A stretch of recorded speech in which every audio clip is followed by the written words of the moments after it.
Recording in progress.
Bang!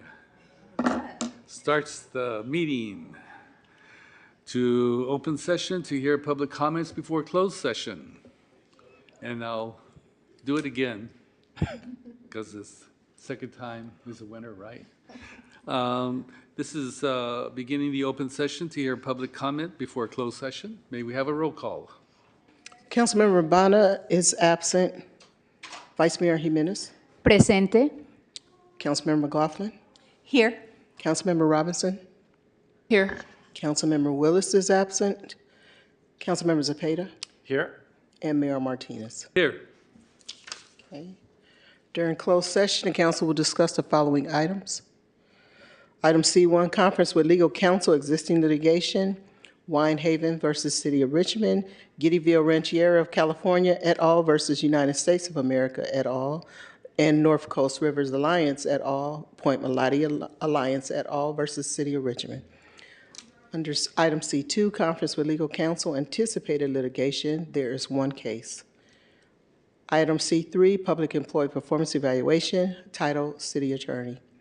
Item C4, conference with labor negotiators, agency representatives Sharon Taylor and Jack Hughes, employee organization IAFF Local 188. We have one in-person speaker, Mr. David Helvarg. Please come forward. You'll have 2 minutes to address the council. Hi. Yes, my name's David Helvarg. I'm a resident of Richmond and a member of Point Melody Alliance and its predecessor group, Citizens for Sustainable Point Melody, which for 20 years has worked for the vision of a Point Melody park for our underparked city. And we're so close to that now that I can sort of taste the nectar. During COVID, I remember going out in Point Melody Beach Park being used by so many of our residents, bringing their children there for a safe, natural setting, and it's continued. But that's only 5% of the 422 acres of Point Melody. And at the heart of that potential park is Winehaven. And if the East Bay Regional Parks District doesn't want to manage the heart there at Winehaven, I think the city of Richmond should manage and develop it in consultation with all of our residents. And I think it would be a mistake to give that over to the failed casino developer. We have a history at Point Melody where there was going to be a casino, and then we voted it down 58 to 42%. We're going to take another vote in 2020, but then COVID happened. There was plans for a luxury housing development that was very unpopular, but supported by the failed casino developers, to give them a third opportunity for a commercial development fiasco in the middle of what's going to be a world quality park for nature and recreation would be a mistake. And I think that what we really want is to be able to claim an entire climate and environmental justice victory by having a park for everyone. And our plans, once the park's established, is to train a dozen of our youth to become park docents and trail guides, because this is going to be the future of our city, which is green, sustainable, and visionary. Thank you, and thank you for all your work. Are there other speakers? Yes, we have 2 speakers online. Okay, we have Sally Tobin and Jim Hansen. Sally Tobin, you'll have 2 minutes to speak. You can go ahead and start. Hello, can you hear me? Yes. Thank you. I'd just like to say a few words about the importance of both Winehaven and Point Melody being unencumbered by because of tribal sovereignty. If a tribal interest has the ability to make decisions about the property, then those decisions are not able to be changed by any sort of city ordinance or even any sort of state ordinance or consideration, because it's the tribe with the federal government. So I think that it's, and Point Melody is actually in the boundaries of the city of Richmond. So I think that the flexibility of making decisions about land use in Point Mulati and the best uses for Richmond and the region really belong at the city level. And with, of course, respect to East Bay Regional Park District, if they end up as part of the area. So some of the activities at Point Mulati can be such things as recreation and preservation of biodiversity. It is a wild land. And I'd really like to see a competition of some sort for the best design for Point Mulati that would be on the order of the competition for the Vietnam War Memorial. I think we need a lot more really creative ideas that can put as much for benefit of the community and region into the footprint of Point Mulati. Thank you very much. Thank you. The next speaker is Jim Hansen. Jim, you'll have 2 minutes to speak. You can go ahead and start. Thank you, Council. Jim Hansen, Richmond resident. I've been following this for a long time, and I appreciate the amount of work on this complex project. I was just noticing, looking at the agenda tonight, that these legal discussions were up again. And I just have to say, I was recently, I've led hikes out there for youth to learn about the wonderful nature and the views of the area. And with the changeover recently, we were denied access to the point, and I was very disappointed of that. That was not the city. That was the new development people that are in charge there, and it really got me to think about, maybe it's time to move on. We've been, I think, dealing with perhaps private partners with very different values that are here. And what's come evident is such a huge loss of perspective about the overall history of Point Mulati.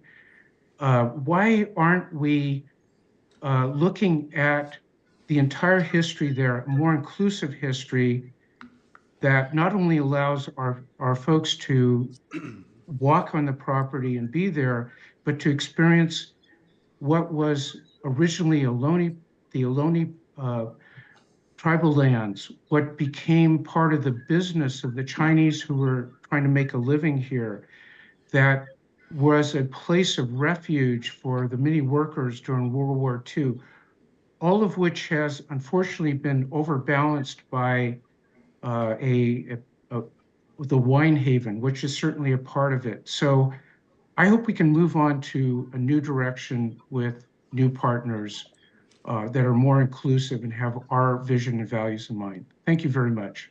Thank you. And there are no more public speakers. Thank you. Let the record show that Councilmember Bonish arrived at 4:09. Okay, thank you. In that case, we will adjourn to closed session.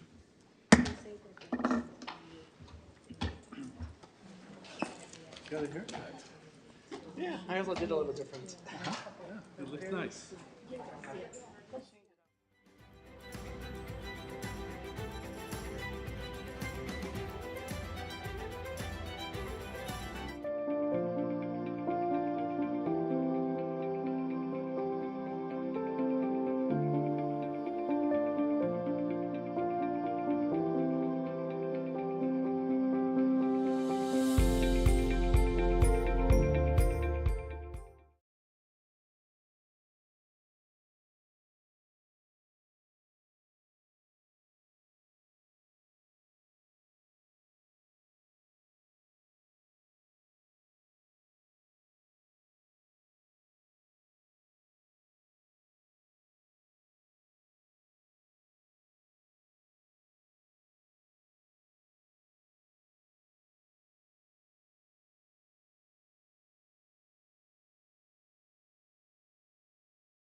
We are now beginning the regular meeting of the Richmond City Council.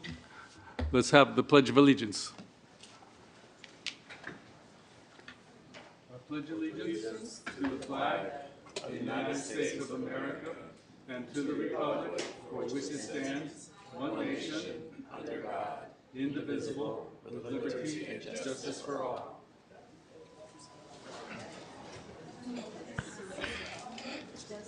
Roll call. Councilmember Bonner, I'm here. Vice Mayor Jimenez. Vice Mayor Jimenez, Presente. Councilmember McLaughlin, Here. Councilmember Robinson, Here. Councilmember Willis, Here. Councilmember Zepeda, Here. and Mayor Martinez. Here. Next item. Our next item is statement of conflict of interest. Are there any? Hearing none. Our next item is agenda review. There are two things that we're going to change. Item 03A, which is Development of Richmond Legislative Platform, is tabled. And item P3 will be moved to the beginning of the new business.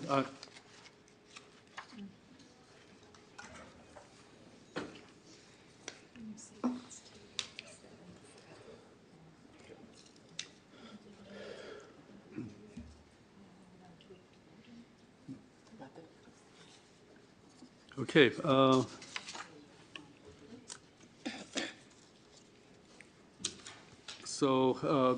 That's it? The end of agenda review. Okay. Our next item is a report from the city attorney of final decisions made during closed session.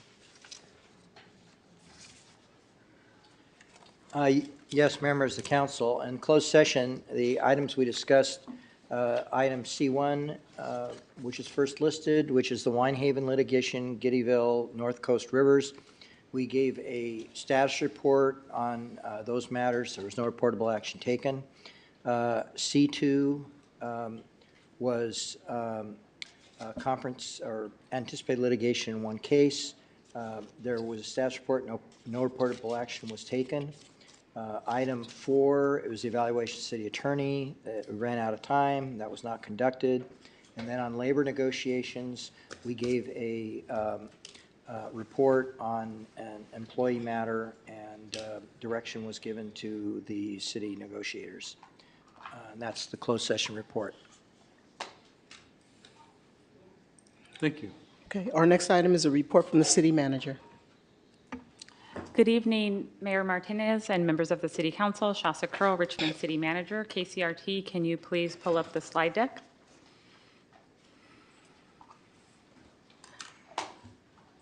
Next slide, please. Nice. Next slide. I'm excited to announce that we will be remembering former Mayor Irma L. Anderson on Thursday, February 29th, from 4 to 7 p.m. in the Richmond Auditorium.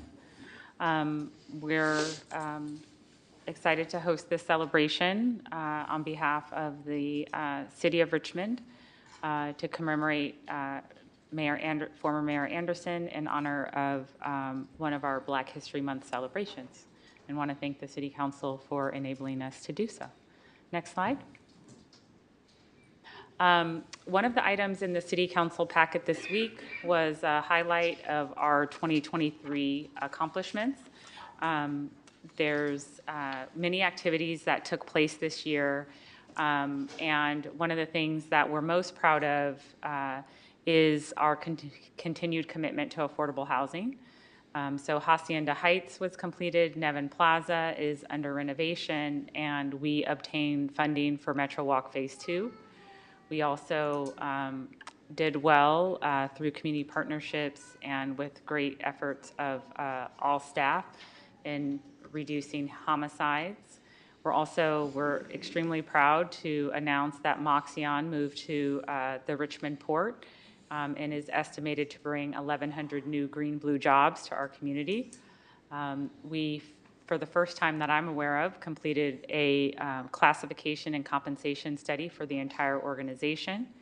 And we have also been joined through the mayor's office in participating with the Bloomberg Harvard Senior Leadership opportunity. And this has been a really great experience for myself and a number of city staff for us to work collaboratively with the mayor's office and be able to take advantage of the technical assistance offered through the Bloomberg Harvard partnership to help improve our port. So just wanted to highlight some of those things. All of the full report is available in the City Council agenda packet and is also available, there's a link in our weekly report. So just want to thank all the city staff and the City Council for your leadership. Without you, all this incredible work wouldn't have happened. And just to highlight it, it was an incredibly busy year and we're off to the same pace now in 2024. Next slide, please. Want to thank our Employment and Training Department for continuing to partner with local entities. We have an upcoming Caltrans Spring Job Fair on Wednesday from 10 a.m. to 2 p.m. It will take place in Oakland at 111 Grand Avenue. For more information or to apply for positions, please go to www.jobs.ca.gov. Next slide. We work with a lot of neighborhood councils and groups to apply for Richmond Love Your Block grants. If you have improvements that you would like to make in your neighborhood, please apply for a grant. We're happy to partner with you to do so. The application deadline is this Friday at midnight. Next slide. Arts and crafts and free children's books are going to be available at the LEAP Literacy Festival. This is an event that we partner with the council, and we're very excited to have this annual event. It will take place on Friday, February 23rd from 10 a.m. to 3 p.m. Here at LEAP's office. Next slide. And we are having a community cleanup. We are going to fix up our recreation complex on the outside. We want it to look better, and so if you'd like to help us, please email at volunteer@ci.richmond.ca.us or call 510-620-6919. This is going to be a day of action at our recreation center to clean it up, and anybody who's available to help, please come on out. Next slide. In addition to the event on Friday, we will also have another Black History celebration on Saturday from 1 to 3 p.m. For more information, please call 620-6793. And that concludes my report. Thank you. Thank you. Our next item is reports of officers, referrals to staff, and general reports, including AB 1234 reports, limited to 2 minutes per council person. Councilmember Willis. Thank you. Madam City Manager, you can count me on that list for this Saturday unless you want me to email directly. I can always do that. I have you covered. Thank you. Cool. The main report I wanted to share is last Monday I got an emergency call because, to make a long story short, a bunch of 10-day notices went out to multiple residents in the St. John's apartments. I know I see a couple of them here today because I invited them to be here when there was a lot of uncertainty. I was joined by the rent program director on Monday just to get more of a sense on what was going on, because some of these 10-day notices were basically saying you have 10 days, depending on the tenant, to pay anywhere between $3,200 to $14,700, or be ready to either pay or quit or be out within 30 days. So we scheduled an emergency meeting at the Richmond Rent Program for the first group that we were able to make contact with, just to get them emergency counseling services, and the rent program also did give them referrals. I believe, to the Eviction Defense Center and also opened up cases, just to monitor the situation. And the rent program director and myself on Thursday did a drop-by at St. John's to the on-site management to be like, okay, we got these notices, what's your side of the story? And the long and short of that is the entire management team there that's now are all new as of January. The regional and the on-site, completely new, just trying to ascertain and get acclimated to the office because there's a lot of issues with their ledgers that required them to send those notices out because they wanted to meet with tenants basically to get those discrepancies straightened out. But they did ensure me and the rent program director that it is not their plan to evict anybody. It is not their plan to increase our homelessness, but they do need to get these ledgers corrected. I kindly express that these notices sowed a lot of chaos and despair for people that are already stressed out, and requested that they send out a new notice reassuring that conversation with us that nobody would be evicted, that they need to just be, nobody would be evicted at this moment. They do need to work out and get their paperwork straightened out between the office, and also suggested that some community trust building and reintroduction to this new management team happen because there's a lot of broken trust from years of allegations that went unadhered to. So I just wanted to put that out there publicly because right now got a commitment from the folks that we at least talked to that they would send those notices out, but I know there's still an approval process they need to go through before it's official. And the last email I got said something should be hopefully going out by tomorrow. So wanted to let the rest of the council know because it started out with just 2 people, one of them being a friend of mine from high school, and whenever I went there on site with the rent program director, it was 16 people instantly and counting. So it's a huge deal. I did want to thank the rent program for helping out. I actually want to thank Gabino back there for showing up at the emergency counseling session just to help advise us and get us oriented so we can make sure that these families get justice regardless of whatever the issue is and that they're not unhoused and they can stay in their homes. So that's my brief report. Sorry if I went over 2 minutes. Thank you. Councilmember Bonner. Thank you. I would like to report that I was invited to a Bravers Angel meeting to explain how we bring people together in the city of Richmond. Bravers Angels were formed during Trump's era where the society was becoming polarized. Honestly, I learned more from them. The points they were talking about, for example, were about how we can start non-polarizing process within ourselves, talking to people outside the circle of like-minded people that we usually talk to, people with opposing views, and stop othering people who don't think like us or have views other than us, because we know we are good people and we have good intentions and we have good motives. So maybe unconsciously we tend to think people who have a different view must have bad motives, and unfortunately it turns into the process of, even at some point considering them enemies. It shouldn't be like that.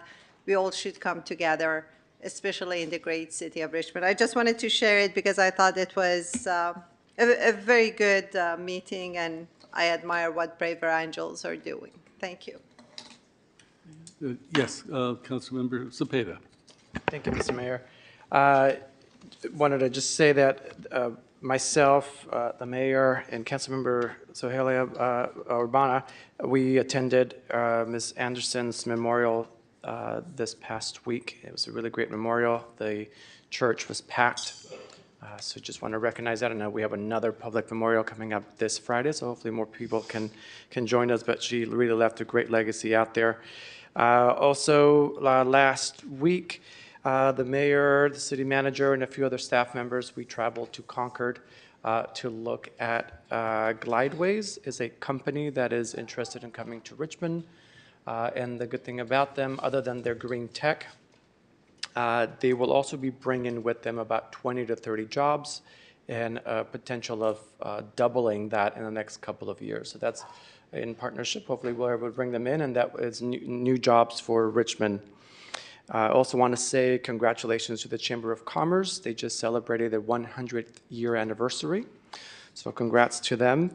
And I also attended their 23rd annual Law Enforcement Night, where we celebrated the Officer of the Year. And Detective Jamie Guzman was the detective that was honored that night. And this was brought up to my attention, and want to invite everyone, Sing My Name to Freedom. It's the unheard songs of Betty Reed Soskin. They have a play going on in San Francisco, and we're also looking to bring them into Richmond because this is her home. So we should be having a play about her life in our own home. But for now, it's in San Francisco. More information can be found at sfbico.org, and that's sfbatco.org.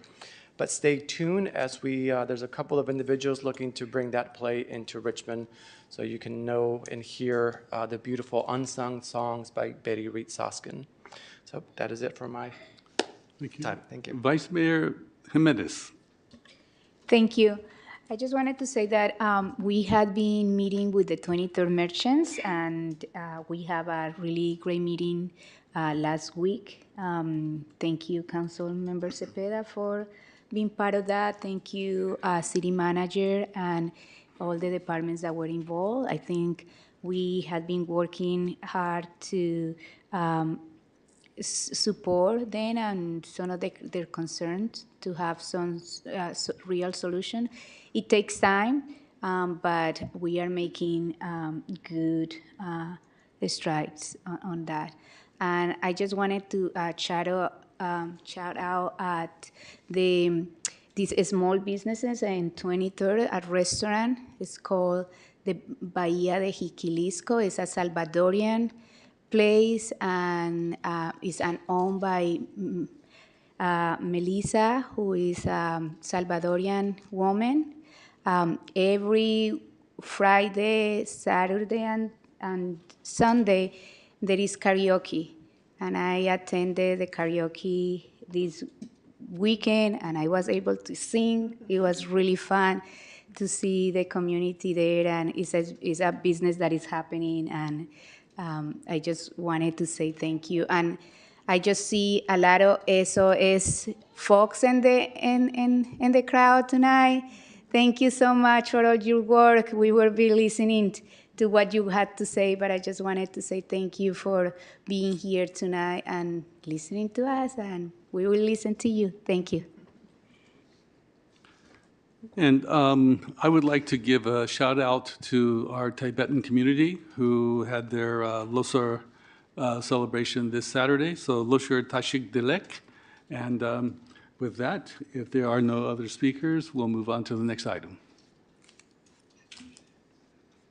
Okay, our next item on the agenda is open forum, and this is the time for the public to give comments on items that remain on the consent calendar or items that are not on the agenda. It will be limited to 2 minutes. We ask that you keep your comments respectful. If you are joining us by Zoom, please raise your hand at this time. We'll start with the individuals that are in person. We have 24 speakers in person. As I call your name, please line up so that we can move through this process in an efficient manner. Okay, so our first 12 speakers are Patricia Perez, Maurice Slocum, Daniel Barth, O'Neill Fernandez, Tommy Najee Roth, Gerard Soto, Jewel Morse, Angelina Pena, Donna Archuleta, Brianni Peter, Buddy Bennett, and Cheryl Clem. Please come forward.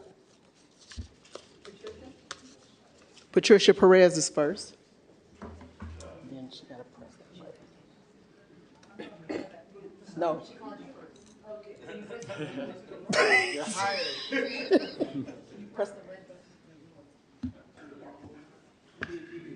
Okay? Okay. People who have not had to live with having a close family member who never did one thing to deserve what they got, murdered by a police officer, cannot imagine what it does to your once very close family circle. We no longer have Christmas celebrations together, no Thanksgiving, nor any holidays or birthday gatherings like we used to before a police officer killed our grandson, Petey, already going on 10 years ago. Thank goodness Richard, my husband of 66 years, and I are self-sufficient and able to maintain our lives in every way without any kind of help from anyone else at all. And we continue to work 5 days a week and keep going. We didn't just throw up our hands and say, oh, well, Petey's dead and there's nothing we can do about it. Rather, we have stood together with Petey's parents and other families here in California working to bring about changes in the laws that allow police to kill people who have no type of weapon. But our work is still unfinished. As long as police who kill weaponless people continue to never face any accountability for their actions, we need actions, period. We need police in order to have a civilized society, but police need to be held accountable, the same as everyone else is. And then most likely there will be far fewer families wrecked by the wrongful acts of bad police officers who never should have been hired as police officers in the first place. Police need to be more carefully psychoanalyzed before they are hired. Thank you very much. Maurice Slocum. Good evening. How everybody doing? My name is Maurice Slocum. I'm representing Bucket Boys Basketball. We are a nonprofit tax-exempt organization that serves the youth here in Richmond from ages 8 to 14. I don't know if this where I come, but we are having such a hard time at finding a gym where we can practice at. I dealt with the Richmond rec area. We did a fee waiver. We been denied twice. I have $1 million liability insurance. I'm a tax-exempt organization. Every paperwork they ask for, we give them to keep getting denied. I don't know where to go from here to help some of these kids who know to play some basketball. Keep them off the street, do some basketball. We're not asking for no game time. We just need a couple of hours during the week just to practice so we can go through some tournaments. Where do I go from here? Who do I talk to? We have your information. Thank you. Okay. Daniel Barth. Hi there, my name is Daniel Barth, and I'm the Executive Director of SOS Richmond. We have all these wonderful people who are here with us, and I want to show that you can be nervous coming up here, and you can still come up here, and we can still present. Because what we do really well is show up every single day, and we put our nerves aside, and we go in, and we do the work that really no one else does. We are a bridge builder between folks like Gamal, who is here today, coming from a place where he has been wanting to join SOS for years, all the way to Donna, who's going to come speak with us. And Donna is now in housing, formerly from Castro. And everyone in between is in the process of making change in their housing status, and also their personal wellness, and also their income so that they can afford their housing. So what we're coming here for to you today is to present a slide deck that we gave to you. I sent you just a few minutes ago to your emails so that later on, not tonight, tomorrow, you can look at it so that you can understand what our plans are for 2024 into 2025. The goal is that we have a clear path on what we want to do, and we feel very confident in doing that. It's going to involve continuing to do the work that we do in the encampments, And that involves those encampment services, about outreach to the encampments, doing hopefully harm reduction that we're expecting to start in collaboration with a harm reduction provider, and then taking people to services called mobile service sites.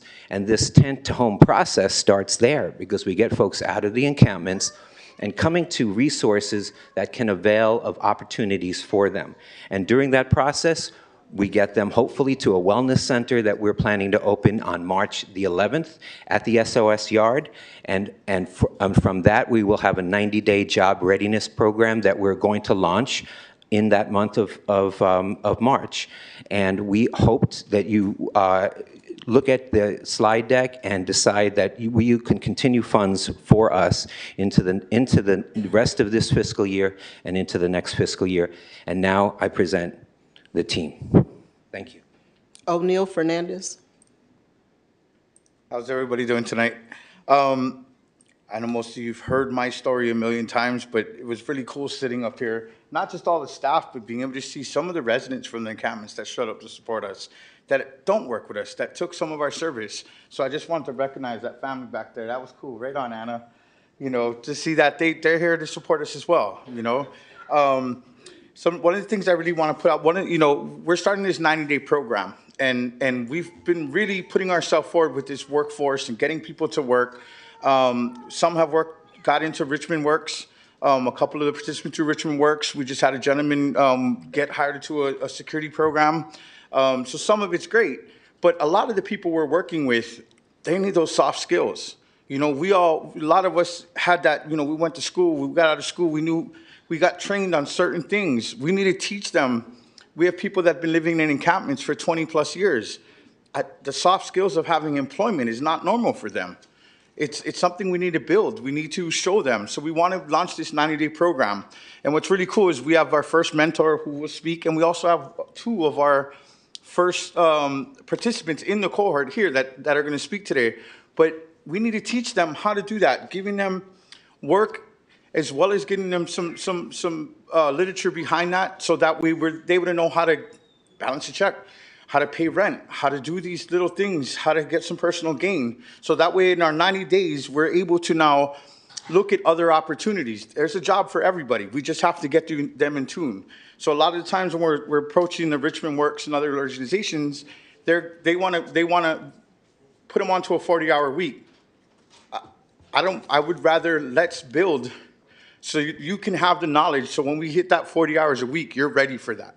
We get success out of that. Throwing you into that 40-hour week job right out of an encampment, it's going to be hard. We need to build that. Tommy? That's okay, you don't have to Okay, say it. thank you. Thank you. Good evening, Mayor and City Council members. My name is Tomi Nagai Rota. I'm the Director of Operations for SOS Richmond. I'd like to commend you on your moral and financial support for a really unique model that uplifts our unhoused neighbors. And that model only exists in Richmond, as far as we know, through safe, organized spaces. And that's the peer accompaniment approach. And where those with lived experiences of being unhoused connect to neighbors and friends in encampments. And they are there in person every week. They bring their very deep expertise in encampment life, and they accompany people to self-identified needs. We don't presume to know what folks need, and so we ask. And because 100% of our field staff are hired from encampments, and everybody here in uniform, except for me and Daniel, were hired from Richmond encampments, they are trusted and effective in accompanying unhoused neighbors on their journey from tent to home. Unhoused neighbors are not treated as clients. They are friends. In the same way that any of us would lean on a family member or a friend as a first contact when we need help, which is why O'Neill gets so many calls, because he's trusted and people know him. And we get results. 90% of our recently housed staff members sustained their housing because we accompanied them. We want that housing sustainability for everyone, and we want to expand that success, but our funding has yet to be renewed beyond February. We've sent in our budget, and we need your support so that we can keep doing the work. Thank you so much. Gerard Soto. Good afternoon. My name is Jared Soto. I'm a worker for SOS. Oh, hi. How you doing? My name is Jared Soto. I work for SOS. I actually do the shuttling for the laundry because we offer laundry. For my experience, I like it very much. We get to help good folks and have very beautiful memories with them. I'm a former tent. I used to live in a tent. And without SOS, I really don't know where I would be right now. They helped me go through a lot. They gave me the confidence, especially my supervisors, Tishambi, O'Neill, and Daniel. I thank them a lot. Somebody will call them boss. I call them my friends because nobody has been there for me like them, and I appreciate them a lot. And SOS, just thank you for them. Okay. Thank you. Jewel Morse. Okay, this is my first time speaking. I'm a little bit nervous, so I brought some notes. When I was offered a job at SOS, excuse me, when I was offered a job at SOS, I was living in the creek bed at Davis Park. Since then, it's been since 2020 when I started. It's been 4 years, and I have witnessed a lot of joy throughout this time. Let me get my glasses on. Okay. I figured who better to help the homeless than the homeless, so I accepted the job. And when I began working for SOS, I was joined with the street team, which is responsible for cleanup in the city streets and also encampments all throughout Richmond. In the past 4 years, I've witnessed much joy through working with them, with SOS. I have seen many positive changes with neighborhoods and encampments, which I feel would have been overlooked without the help of SOS team members' involvement. SOS has been a huge motivation in my life, as well as many others I have come in contact with through SOS. With every chance given, SOS keeps trying to broaden the horizon of the homeless community by collaborating with other surrounding programs who are also engaged in helping the homeless community. I would like to give recognition to the contributions that SOS has made so far, and just commend them on being a huge attribute to the community and the homeless who are in transition. And that's about it. Thank you. Angelina Pena. Hello, my name is Angie. I work for SOS. I've now been employed with SOS for almost 3 years now. I'm currently with the Shower Power team, and I also work with the Washworks Laundry Service. I also am a former Castro resident, and I know how it is to struggle, and it makes me feel good that I can relate to a lot of the unhoused people that are still in need and struggling on the streets. And I love being part of that change to help them, you know. It is a blessing and very important being able to provide a shower trailer to go around the community and help the unhoused with hygiene, clean clothes, food, and resources if needed. And the people,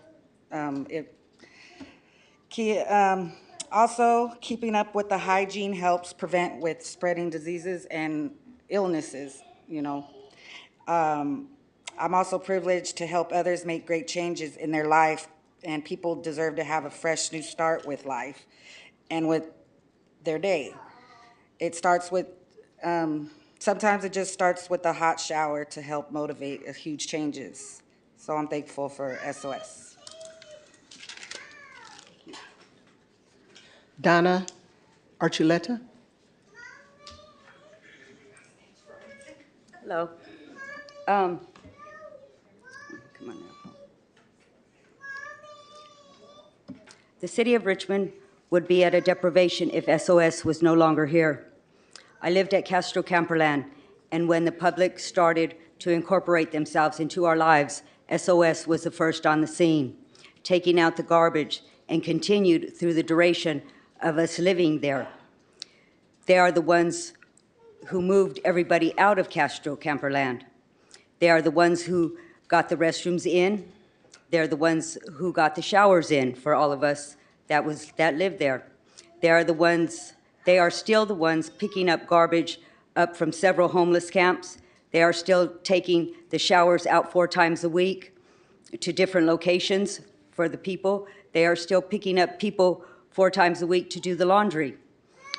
When people of the Richmond community are in need of hygiene supplies, tents, tarps, clothes, food, batteries, they call on SOS because SOS either has the need or they can get what is needed. Right now, I'm trying to implement a proposal for SOS to help residents that are having problems paying for their PG&E with solar power. So I hope this comes along because we all need help. Thank you. Our next speaker is Brianni Peter.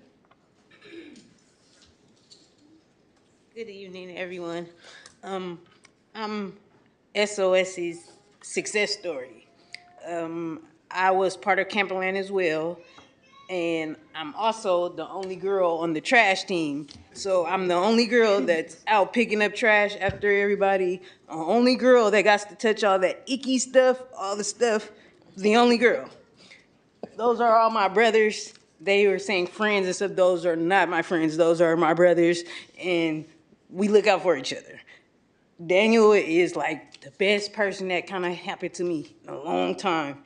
He's made it to where I'm standing here talking to you guys, because I would not talk to you guys for nothing if it wasn't for him. He gave me the confidence to be able to do it, all the stuff. Then I got O'Neal constantly on my head. You need to do outreach, Bree. You need to do outreach, Bree. I'm basically just here to let everyone know that they are important to the city. We are very happy to do what we do, and we are trying to expand, and we're trying to stay alive. I was homeless, like I said, and I was housed. Mayor Butt paid for my rent for the whole year. I'm the person that he chose, and I've been good ever since. At work, with my brothers, and with my family, basically. We just trying to keep ourselves going. We've been trying to keep each other going. When it get hard, we all look out for each other. We weren't just like homeless people. We were a homeless family. And everybody here is like been my life for the past almost 3 years. So I just want to let you guys know that we happy to do our job. And if you guys could help us, please help us, because we want to be around. Okay. Good. Buddy Bennett.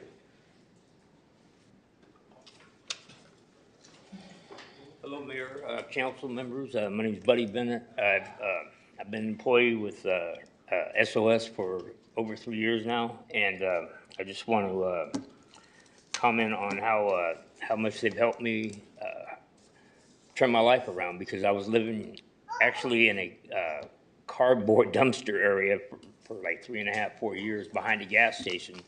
And my good friend and coworker, Randy Scott, he taught me, he kept coming around, and he persuaded me, or he taught me into giving it a shot, getting a job, because I didn't have a driver's license. I was drinking too much. I was depressed, and he helped me by reaching out to me. He helped me turn my life around, because I came to work for SOS, and I've been there ever since. And I work with the streets team, and I have my own place to live, and I'm self-supportive. I do everything pretty much on my own. But if it wasn't for my team coworkers here, my family, my second family, I don't know where I would be right now. So I just want to speak up for SOS, because it's really, I wouldn't be here right now if it wasn't for them. Thank you. Okay, that's it. Okay, our next speaker is Cheryl Clem.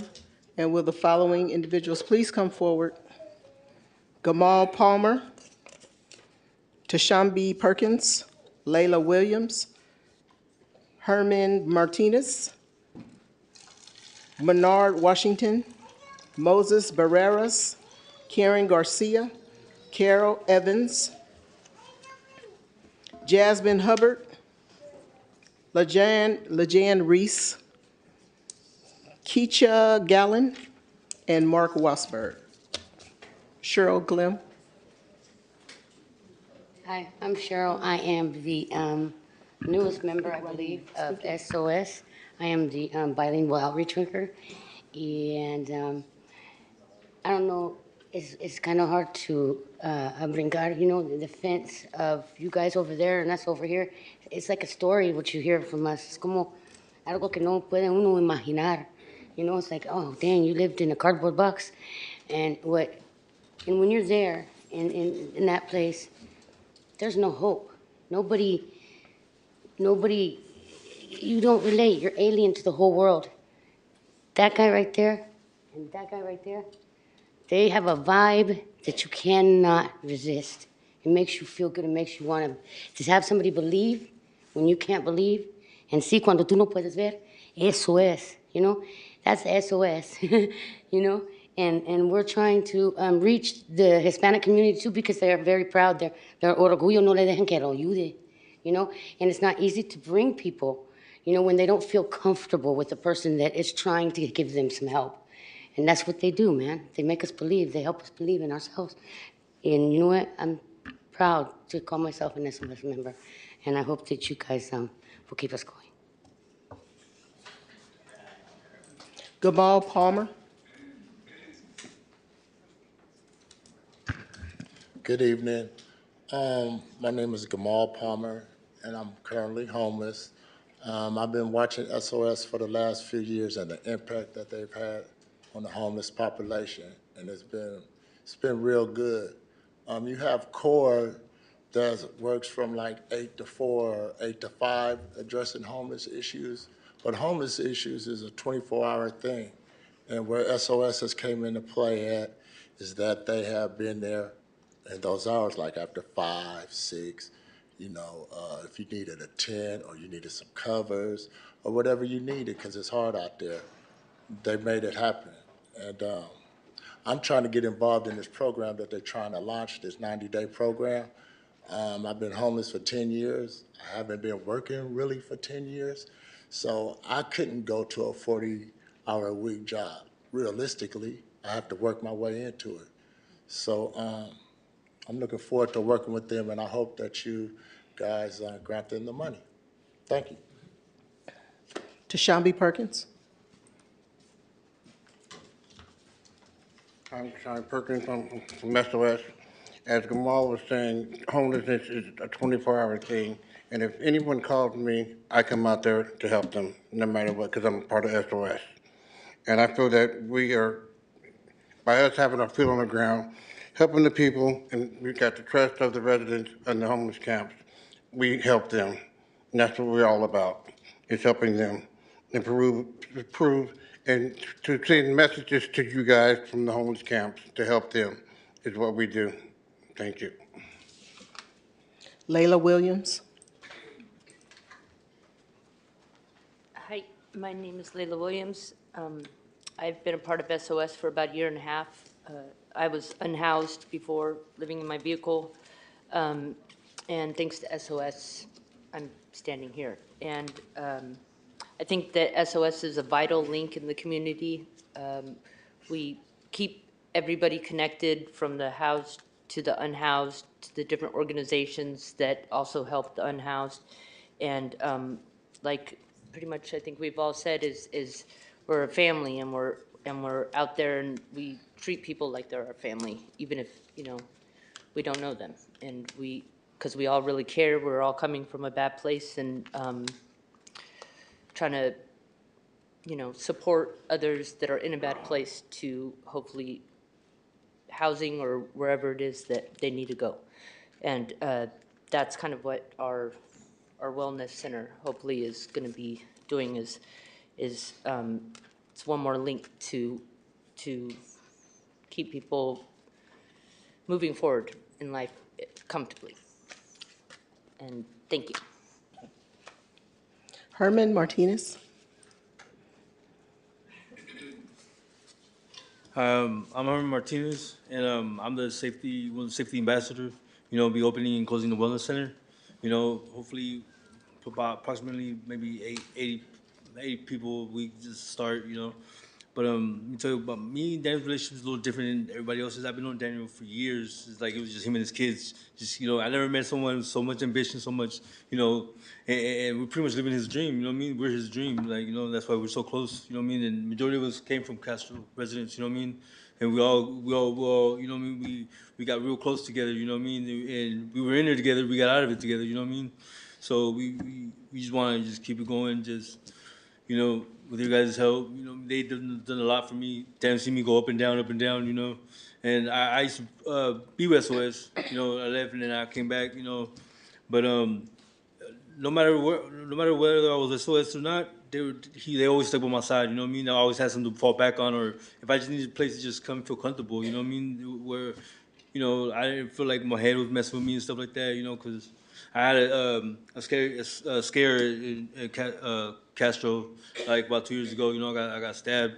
And the only people I fell back on was them. You know what I mean? And they made me feel safe and feel like nothing was gonna happen to me. Made me feel like it was over. And I just want to say, and a lot of people say this, but I just want to say thank you, Daniel. I appreciate it. Thank you. Bernard Washington.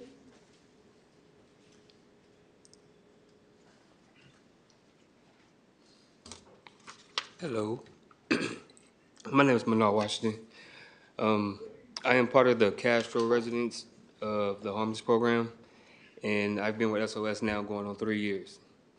The one thing I have to say about SOS is that if it wasn't for them, I'll still be out there committing crimes, going to jail. I successfully completed probation, and I've been on it for 13 years. Without them, they helped me see better in me. The 98 program that's coming up, I'm going to be the first mentor for the program, and I'm proud of it.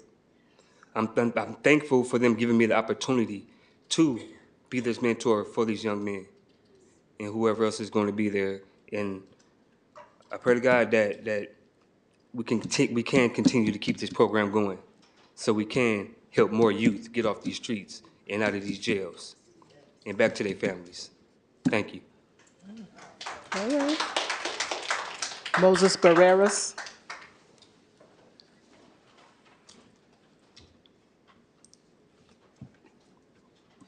Pardon me, I'm just nervous. It's my first time. My name is Moses Barreras, new referred SOS employee as well as street team. A year ago, I was in a bad accident that left me disabled. I wasn't capable of working or maintaining, which led me to lose my housing. During this journey and this new start of my healing process, I have met my better half, my wife, Karen Garcia, who has introduced me to Richmond and the resources like Richmond's work, who had referred me back in September. As being one of the first referred SOS workers,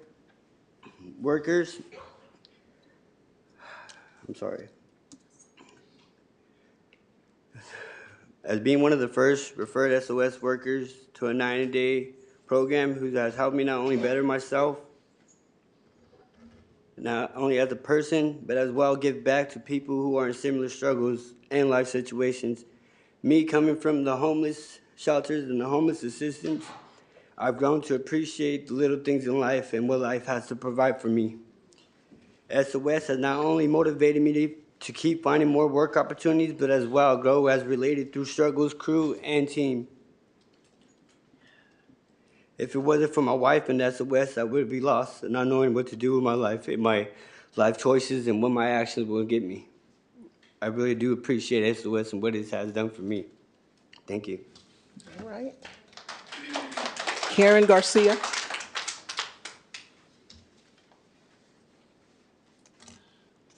Good evening.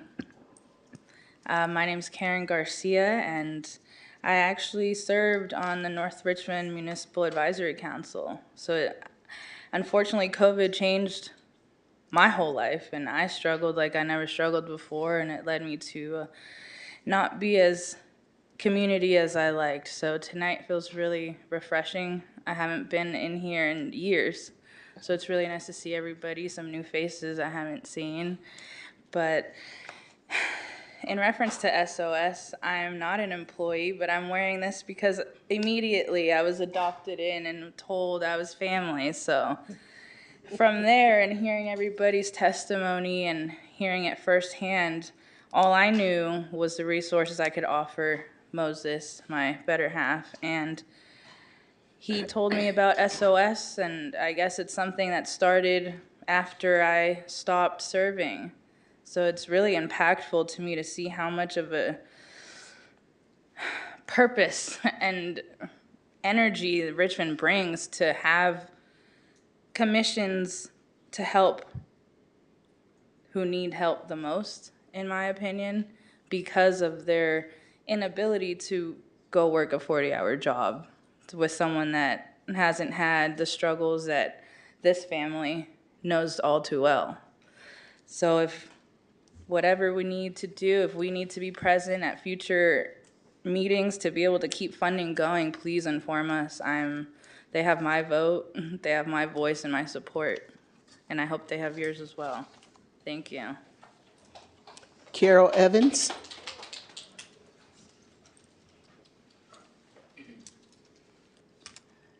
I'd like to first say thank you. I'm legally blind, but I can somewhat see you, Mr. Willis, for supporting the St. John tenant. Real briefly, my name is Carol Evans. My husband lives in the St. John's, and he has cancer. It had metabolized to his brain, so he has a disability. Jasmine, my cousin Wendy, who also lives in St. John, and myself, when we heard about the rent situation, we immediately supported each other, even though I'm not a resident, my husband is there. I'm glad that the rent situation has been handled, but the biggest concern for me, and I observed also another apartment out here in Richmond, the gate that they have there. If a child is to a videotape, go towards this gate, the gate would kill the child because it doesn't stop. For the disabled people, the parking situations, I don't know how this works. My husband does drive, but there's one disabled placard in which I also took picture. They have no placard on this particular car that's you can see. I pray before I speak because it's so fun. I don't just fight for my husband, I fight for others that might not have that voice. It concerns me of how, even though St. John's and different places that has low income, I'm not saying all of them, how they're treated. I don't care. Tenants are scared to speak up. And it's very frustrating. I don't know where this is gonna go. Ma'am, your time has expired. Okay, I'm sorry. Ooh, there I go. Thank you very much. And that's it. Come on, Jazz. Our next speaker is Jasmine Herbert. Hello, good evening, council members. I'm Jasmine Hubbard, and I want to just personally thank you, Melvin, for being so proactive and coming out urgently as soon as we called you. We really appreciate it on the behalf of the St. John residents. There's been so many people in our apartment complex affected by what's going on, so I just kind of observed and wrote down a concise statement on behalf of most of us there. Esteemed council members, I stand before you today as a concerned resident of St. John's Apartments, seeking urgent attention to the pressing issues that have plagued our community. The living conditions within our complex have deteriorated to an unacceptable degree, leaving tenants vulnerable to unjust rent hikes, mass evictions, and a multitude of safety hazards. The situations at St. John's Apartments has become dire. Tenants have been blindsided by exorbitant rent increases reaching into the thousands, creating a financial hardship and uncertainty for families. Moreover, the presence of hazardous conditions like malfunctioning community gates, unauthorized vehicles encroaching upon handicap parking spaces, bats nesting on our rooftops with looming threats of rabies. I've actually have bats in my house, and I was told to call pest control, that the apartments cannot do anything about it, which I have 4 kids. That poses a big rabies threat. There's people with mold, there's people with roaches, and little is being done about it. Our call to action is that it is imperative that the City Council acknowledges the grave challenges faced by the residents of our apartment complex. In light of these circumstances, I implore you to investigate these grievances promptly and work towards implementing robust measures that will safeguard the well-being and rights of all residents. Thank you so much for taking the time out and highlighting what we've been going through within our apartment complex. And thank you so much again, Melvin, for being so proactive and helping us. Thank you. Lejan Reese. Good evening, everyone. Good evening. My name is LeJean Reese. Born and raised in Richmond, California. Resident for over 53 years. My family been here for over 100 years. I'm part of the Santa Fe community. I'm also the director and founder of Motivated to Help Others. We're a nonprofit organization. I have a center right 322 Harbor Way, Suite 25. With that being said, what we do, we steer youth for making early death decisions where to lead them to long-term incarceration. I mentor youth inside the Juvenile Detention Center here in Contra Costa County. I also mentor youth with our organization, 100 Years Enterprise, along with Keys to the Future, in the juvenile as well as Greenwood Academy and in the city. So I have a couple asks. My first ask is the community center in the Santa Fe, what was tore down years ago on 10th and Harbor Way. My ask is, how can we get that community center built back up? We talk about kids need things, what's going on, what's happening in the neighborhoods. We know those ideal things. We know the traumatic issues, what takes place. And again, I am a torchbearer, was a trailblazer in that community, and I know what goes on. I talk to the kids, the youth, and their families of all races every day. And they talk to me, hey, LeJean, how can we get the community center back? I'm here asking about that. We have one, we got the Shields Reed, we got the Coronado, we got the Nevin Community Center. How we get them, we want to save kids. If we really want to save kids, let's save these kids and build a community center. My next ask, my grandmother and my auntie stay right on 4th and Florida, 325 Florida Avenue. The lights are out. We need lights at the parks. And we need safe places, right? And also, my last ask is this here. How do we continue to galvanize our ideas and bring the community together? Because there's a lot of funding out here. Some say it is, some say it's not. I don't know. But said organizations like myself, Motivated to Help Others, what is 100 Years Enterprise and Keys to the Future. Sorry about that. Thank you. Please hear my call. I know, how you doing, Gail? But let's make some things happen. Keisha Gallen.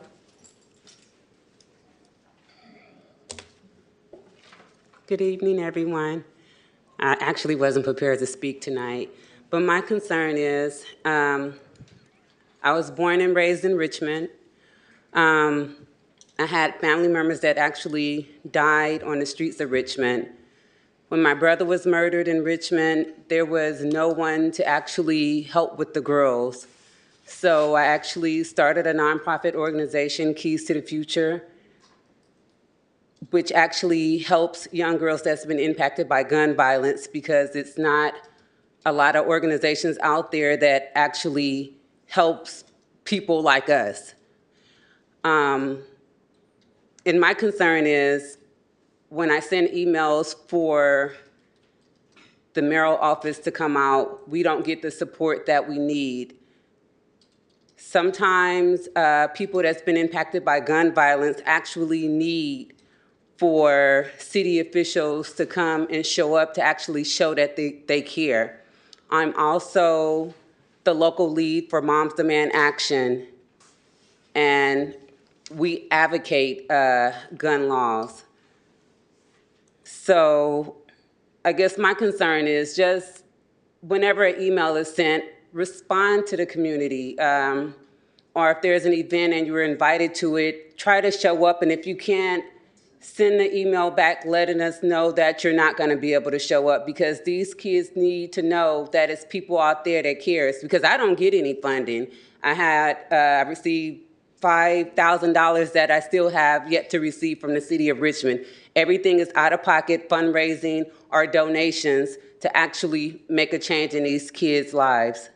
So I'm just asking for the city council to actually support when someone from the city actually reaches out for the support. And it's just showing up. Thank you. Could you say the name of the organization, please, slowly? I'm sorry. It's Keys to the Future. Thank you. You're welcome. Our last speaker is Mark Wasberg. Tisha, write your email.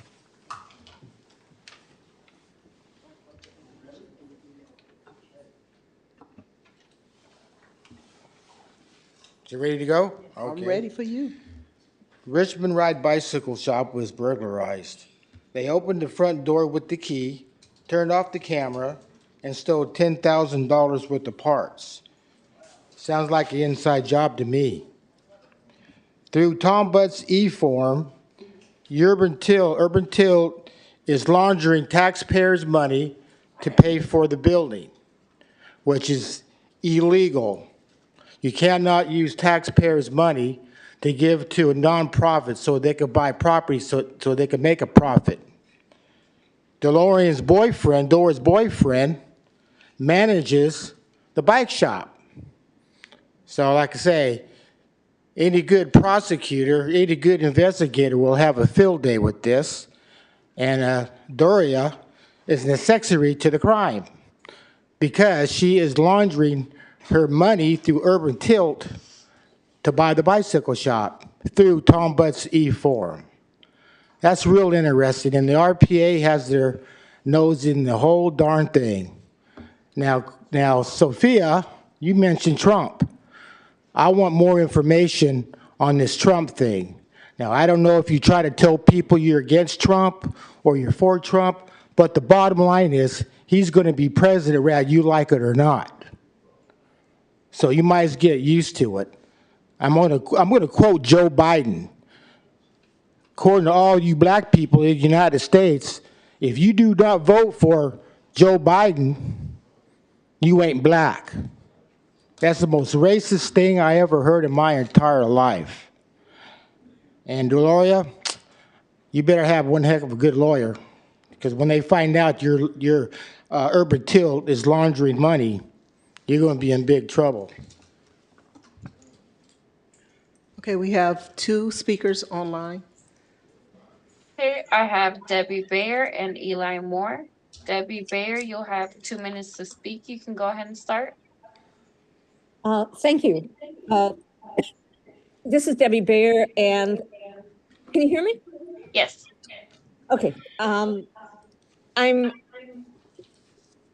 just first want to say, just listening to all the speakers, I'm just stunned by the community that we have in Richmond, and how rich they are in character, and how real these council meetings are. And I'm so grateful that they come up and bring up real subjects about their lives, and that they can do that to the council, and the council can listen. But what I really wanted to talk about is the item during the closed session. I think it was item 1C, and about talks about between the city of Richmond and Gitaville and Winehaven. And when I saw that, I thought, oh, here we go again. There's discussions in closed sessions that no one's going to know anything about. And we have really gone through such agony and waste of time in the last 20 years around Point Melati. And a lot of it had to do with decisions made in closed sessions, negotiations made in closed sessions, not having the popular support for what those decisions were, and then signing contracts and then getting in trouble by trying to pull out of contracts. And I really hope this time the council agrees to nothing and lets the public know what they're talking about, what they're thinking about. I've heard some things, I don't want to smear anybody, but I've heard some things about Michael Derry, and I will send you the information I have that makes it look like he should be Your looked. time has expired. Thank you. The next speaker is Eli Moore.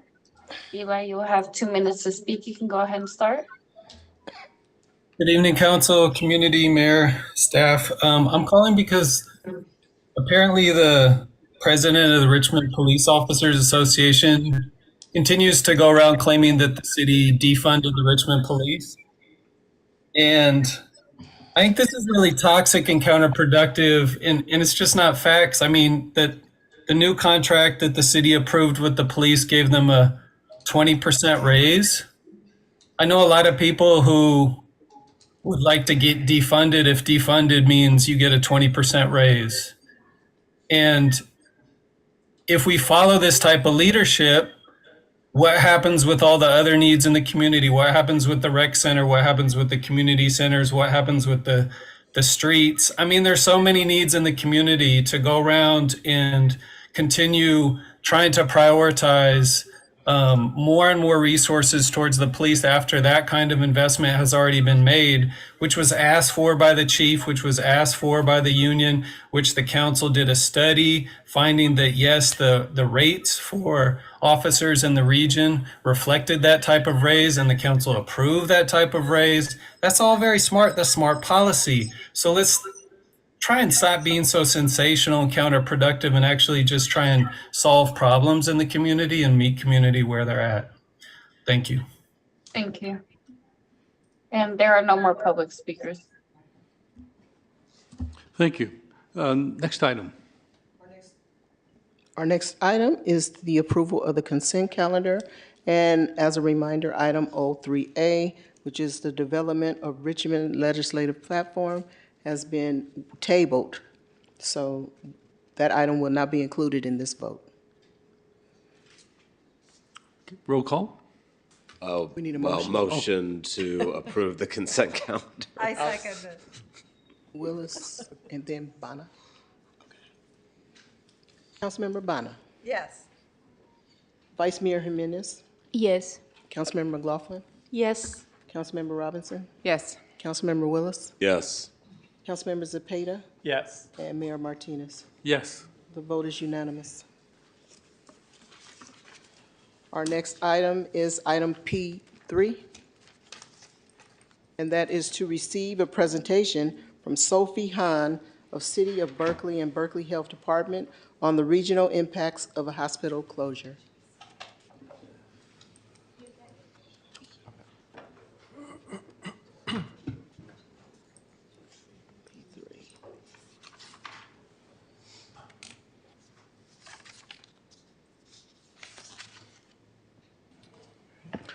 Good evening, Mayor Martinez and members of the Richmond City Council. I'm Berkeley Mayor Jesse Adeguin. I'm joined this evening by Berkeley City Council member Sophie Hahn and Annie Katz, the chair of the Berkeley Health Commission.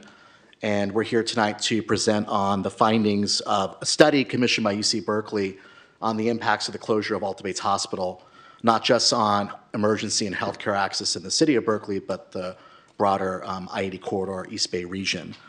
And I'm going to just provide some introductory comments and then turn over to Councilor Hahn and Commissioner Katz to make the presentation. And we do have some reports that will provide the clerk, copies of the health impact assessment that we want to provide the council and the staff, so you have that available as well. For the past 7 years, there's been a regional effort to really look at the impact of the closure of Alta Bates and to look at alternatives to make sure that not just Berkeley, but the broader East Bay can continue to be served by a full-service hospital. And I want to thank Mayor Martinez and Councilmember Zepeda and other council members over the years who participated in this effort, as well as Supervisor Joya. After this, I'm going to kind of put it in context, what are the next steps? But because this is an issue of regional significance, that's why we're here. And so if we can go to the first slide. We're here to present the key findings of a report by researchers at UC Berkeley, led by Professor Jason Corburn, who I know has done work with the City of Richmond previously. If we can go to the next slide. So the impetus of this study was Sutter Health's decision to close Alta Bates Hospital in Berkeley by the year 2030 to meet seismic mandates. And the assessment was commissioned by a task force that involved representation from the City of Richmond to understand the potential impacts of closure of Berkeley's Alta Bates Hospital, an acute and emergency care hospital facility with significant birthing, cancer, surgery, and other care. If we can go to the next slide, please. So Alta Bates is a critical hospital, not just for Berkeley, but for the whole Interstate 80 corridor, from Highway 24 to the Carquinez Strait. And this slide references some statistics around number of patients served. 66,268 patient discharges, second highest of non-Kaiser hospitals in Alameda County. 16,494 discharges in Contra Costa County, 45,900 ER visits, and this was pre-pandemic. And 61% of the ER visits are Medi-Cal or Medicare patients. We have always approached this issue with a sense of urgency, not just to Berkeley, but our region as a whole. With that, I want to turn over to Councilor Hahn, who's going to review some key findings of the report. Thank you so much. Thank you for having us. And of course, Alta Bates Hospital is located in Berkeley, and we are very concerned about the future of healthcare for our own residents. But we also know that that hospital really stewards the healthcare of people throughout the region. So we really appreciate your inviting us here, and we think it's important for you to also have this information and understand that we are working to try and address this not just for our own community, but with your community in mind as well. So if we could go to the next slide.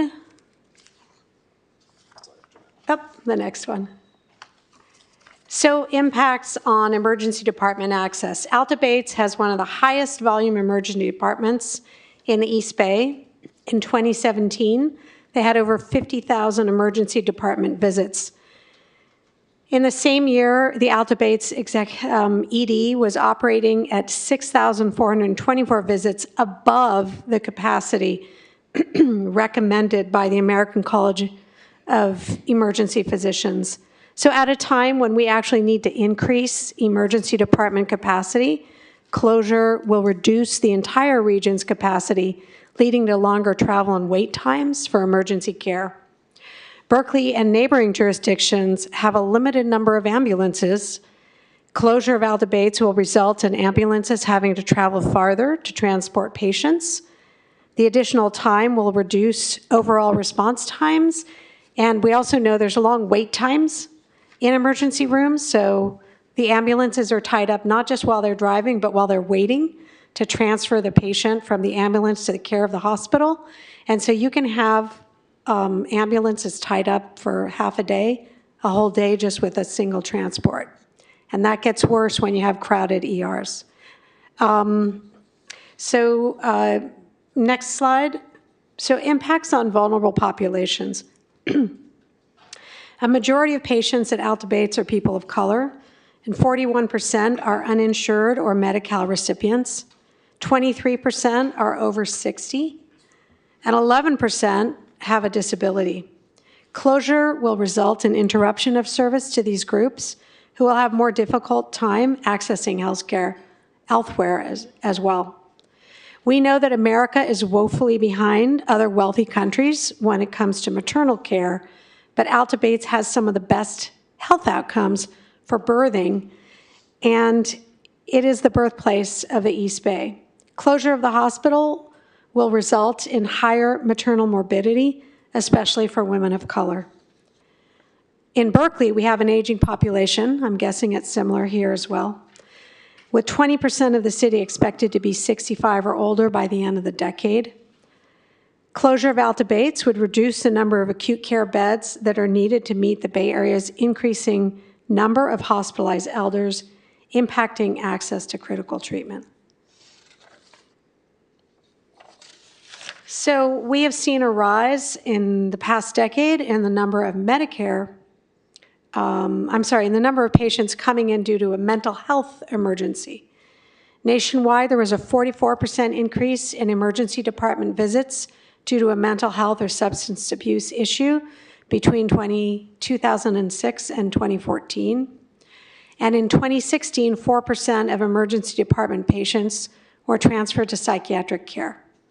Closure of the hospital could result in an increase in suicide attempts, as emergency departments are often the front line for assessing suicide risks. While the closure of Alta Bates will have significant impacts on Berkeley, the ripple effects of this decision to close a hospital will be felt across the entire region, and most severely by the already vulnerable populations. And we'll move to the next slide. So regional economy. Hospitals like Alta Bates are major generators of economic activity, and not just for the city of Berkeley. They draw in billions of dollars in revenue from medical reimbursements that come overwhelmingly from outside the region. With this continuous source of revenue, hospitals like Alta Bates typically spend overwhelmingly within the metropolitan area and its surrounding areas. Economists estimate that on an average urban hospital spends at least 80% of its patient revenue within the metropolitan area, contracting with local companies for everything from medical supplies and equipment to laundry, parking, security, food, etc. Alta Bates also, of course, contributes to the regional economy by employing hundreds and hundreds of staff. Further, as a nonprofit hospital, it's required by law to reinvest surplus revenue back into the community in the form of community benefits programs. According to their community benefits plan, Alta Bates spent almost $100 million in 2016 for community benefit programs. The vast majority of this, over $90 million, comes in the form of charity care, providing free medical services for those without coverage and unable to afford the cost of their care. You can imagine where that goes. All right, the next slide.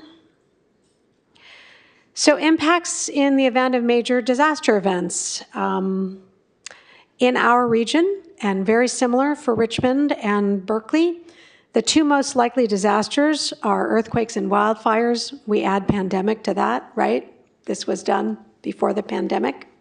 Access and time to treatment will be critical for people who are injured, and considering that the majority of the impact will be felt in Alameda and Contra Costa counties, there will be increased pressure on the existing network of hospitals and emergency services to respond to a surge in patients. Without the Alta Bates campus, aging populations in Berkeley, Richmond, Oakland, and Alameda will be particularly vulnerable. It is critical to note that the Sutter campus is bound by freeways, including 580, 980, and 880, and under the haywired scenario, there is a high possibility that local freeways will be compromised. And hospitals, including Summit, which is in Oakland, will not be accessible by those of us who are to the north of those freeways and exchanges. Similarly, in the event of a major fire, without the Alta Bates campus, the emergency response plan to provide residents from Contra Costa County with timely care will need to be addressed. A major earthquake or fire may overwhelm ED capacity and services at hospitals and compromise access to emergency medical treatment throughout the region. And these impacts will be further exacerbated, obviously, by the closure of Alta Bates. It's a real crisis. Last slide. So looking at West Contra Costa County, following the 2015 closure of Doctors Medical Center in San Pablo, Alta Bates Emergency Department and inpatient care actually experienced a sharp increase in patients from West Contra Costa County.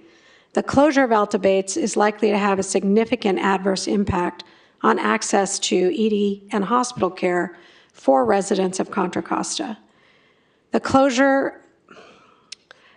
These same communities are also some of the most vulnerable in terms of having the largest populations with pre-existing health conditions and those who are or underinsured. While there are many vulnerable communities in the Alta Bates Hospital service area, primarily in Oakland and Emeryville, these communities are currently served by existing services at the Summit campus in Oakland, as well as Highland Hospital and Kaiser in Oakland, and are less likely to be adversely impacted by the closure of Alta Bates. This report predicts that a disproportionate adverse impact on access to chronic and urgent care will fall on communities of West Contra Costa County, particularly Central and North Richmond. Yes, and I would like to turn it over now to Andy Katz, who is going to provide some additional remarks. Thank you, Councilmember Hahn, and thank you, Mayor Martinez and members of the Richmond Council for having us present with you. As you may remember, we demonstrated together to protest the closure of Doctors Medical Center, particularly Mayor Martinez and Councilmember Zepeda and others of you back when that was the crisis facing West Contra Costa County. And we did that because we are rapidly facing a hospital desert situation. And that is what we see becoming even more pronounced if and when Alta Bates were to close without our communities organizing for maintaining those services. Particularly for West Contra Costa County, you look to the east and the county hospital in Martinez is simply too far for access to chronic care and for emergency services. To consider the impacts for patients who would be going further south all the way to Summit Hospital, that is also too far. And to look at the alternative here, Kaiser Richmond, while that provides important facilities for people who are able to access their primary care locally, that hospital only has 25 beds. And there is no cardiac catheterization unit. If you are facing a heart attack, you are not able to go to Kaiser Richmond to save your life. You're going to have to go to another hospital and likely receive an airlift, which is very expensive and risky for our health and safety. So that's what we're talking about here. We're talking about things that really cut to the core of, is our community safe?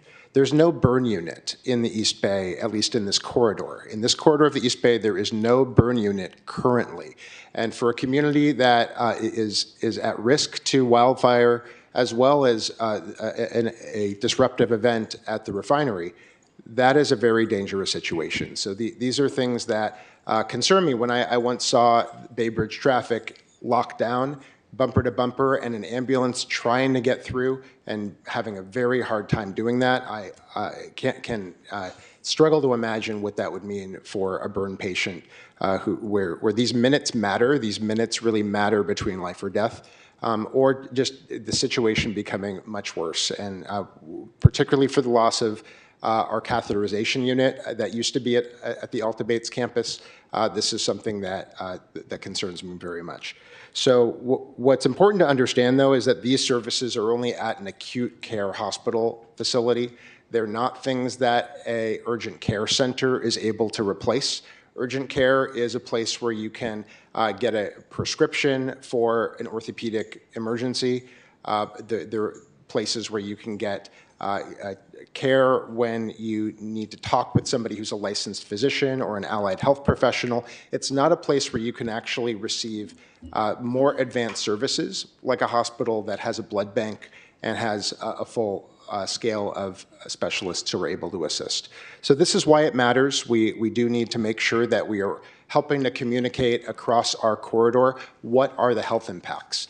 And so as the commissioner who authored the scope of this study, I want to thank the City of Richmond for having council representation on Mayor Aragin's task force. So Mayor Aragin has helped bring together the leaders from up and down the corridor. and we will continue this effort to be able to maintain our hospital services in the East Bay. Thank you. Yeah, and I just want to acknowledge, I think Richmond contributed some of the funding for us to be able to pay for the research team that did this study in 2017, 2018. So thank you, City of Richmond. I'll just close by saying I think we've clearly demonstrated the devastating impact that closing this one hospital will have on our region, not just Berkeley, but a large part of the East Bay. And obviously, COVID has reinforced the inequities across our society, particularly in our healthcare system. So it's really critical that we continue to work together as a region to ensure that all of our residents have access to emergency services and healthcare. And so to that end, the reason why we're here is we have reconvened elected leaders, public health departments, EMS services, and other stakeholders to once again talk about what's going to happen and to start looking at alternatives. And so we fortunate that Chancellor Carol Chris at UC Berkeley has agreed to help support another update to this study. This study was done pre-pandemic. Obviously, the impact will be more significant. The inequities are going to be more significant. So we have a research team that's providing an update to the study. We've been meeting with Contra Costa Public Health staff, other stakeholders to inform some of the inputs into that study. We hope to have an updated report by as early as May of this year and to be able to get that to the Richmond City Council and other stakeholders. And really the goal is to understand what the needs are and how we can work together to address those needs, whether it's Sutter Health or whether it's some other entity that's stepping forward to provide emergency services. So we'll continue to work with all of you to ensure that the study is well-informed and to help work together to outline next steps to ensure that we can maintain emergency and acute care services. That 2030 deadline's coming up. We have about 7 years to, less than 7 years actually, to be able to put some plan in place. So really look forward to your continued partnership. We're available for any questions. I want to thank you for this opportunity. Thank you. Are there any questions? Yes, I'm sorry. I just wanted to make an announcement that if there's anyone online that wants to make a comment on this item, please raise your hand at this time. Thank you. So, Councilmember Willis? No, thanks for the presentation. And yeah, remember the fight to keep Doctors Hospital open when that closure was happening. Knew that those impacts were going to be going up for not only Alta-Bates but Martinez, but also at the same time I had the unfortunate experience of talking to people after Doctors Hospital closed, and they already knew folks who died on ambulance rides on the way to Alta-Bates because we're already in the healthcare desert. So that being said, to get ahead of this as soon as possible, the study is good and understanding that impact is good after post-pandemic especially. What can we as a city do now to really advocate for Alta-Bates to stay open outside of showing up for regional stakeholder meetings? I can take it. Good to see you, Councilor Willis. Good to see you it's too. been a while. Actually, good to see all of you. It's Yeah. been since pre-pandemic since I've seen you in think so. person. I could take a stab at that, and Councilor Hahn, if you want to elaborate. I think the participation, developing the scope of the study, I think will be extremely important, and there may be data or specific information that would be beneficial. I know that there was an assessment of the impact of the closure of doctors. Yeah. That's helping inform the scope of this. But ultimately, we're working in partnership with our labor partners, UHW, CNA, and other community stakeholders around advocacy and education. I think many people don't know that this is happening. And we need to continue to mobilize and educate the community about this, to continue to put pressure on Sutter Health. That's one aspect of it. But part of it also is I think ultimately we want to get information on what are alternatives. So it's Sutter, who is frankly being driven by profit. They could make the investment to fix the hospital and keep it open. They are prioritizing profit over the safety of our communities. That if we're unsuccessful in putting the pressure on them and using all legal and legislative strategies, that we need to look at what else can we put in place to serve our communities, whether it's in Berkeley, whether it's in Richmond. So that's a conversation we need to have together, not just in Berkeley. We need to involve Richmond, El Cerrito, other cities along the corridor. Yeah, thank you. I'd just like to add that, so the mayor and I are the ones sort of on the council who have been kind of really focused on this actually for many years, since he was elected mayor and I was elected to the city council in 2016. And Andy Katz has been a partner with us on all this. But I just want to be clear, we do reach out to Sutter all the time. And we reach out to Alta Bates, and we have met with them on numerous occasions. I wouldn't say numerous, but several. It's hard to get meetings. But in those meetings, we express our concern for the loss of acute and emergency care, not just for Berkeley, but always for the region. And we ask them, what do you need? We'll go to Richmond, we'll go galvanize, we'll talk to our residents. What do you need? What do you need to stay open and to remain in this community providing services? And we have never gotten a response. We've done a council item where we've asked them to, excuse me? Save it or sell it. Yeah, save it or sell it. We've done rallies. We've done, we've worked with CNA. We've done sign-on letters that we've given to them. So I just want you to understand that we have been knocking on this door quite loudly for a long time, and we have not received an answer. And so when you ask point blank over and over again, what do you need to stay open? And there's no answer, then there's really not much to derive from that other than that they're not going to stay open. Okay. So that's the reality. And I just didn't want you to think that we haven't been trying. Mm-hmm. We have. And again, we view ourselves as stewards of this hospital that is in our community, but we know that it has huge, huge impacts all the way up to the Carquinez Strait. So.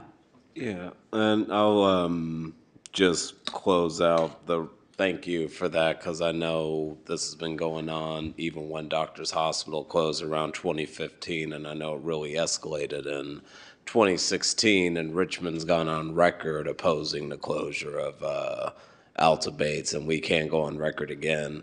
I guess my final question to that end, and then I'll wrap up from here, is I know Supervisor Joya's been showing up, Mayor, Councilmember Cepeda, and we definitely need to see what's going to happen, especially after this general election, which is so exciting.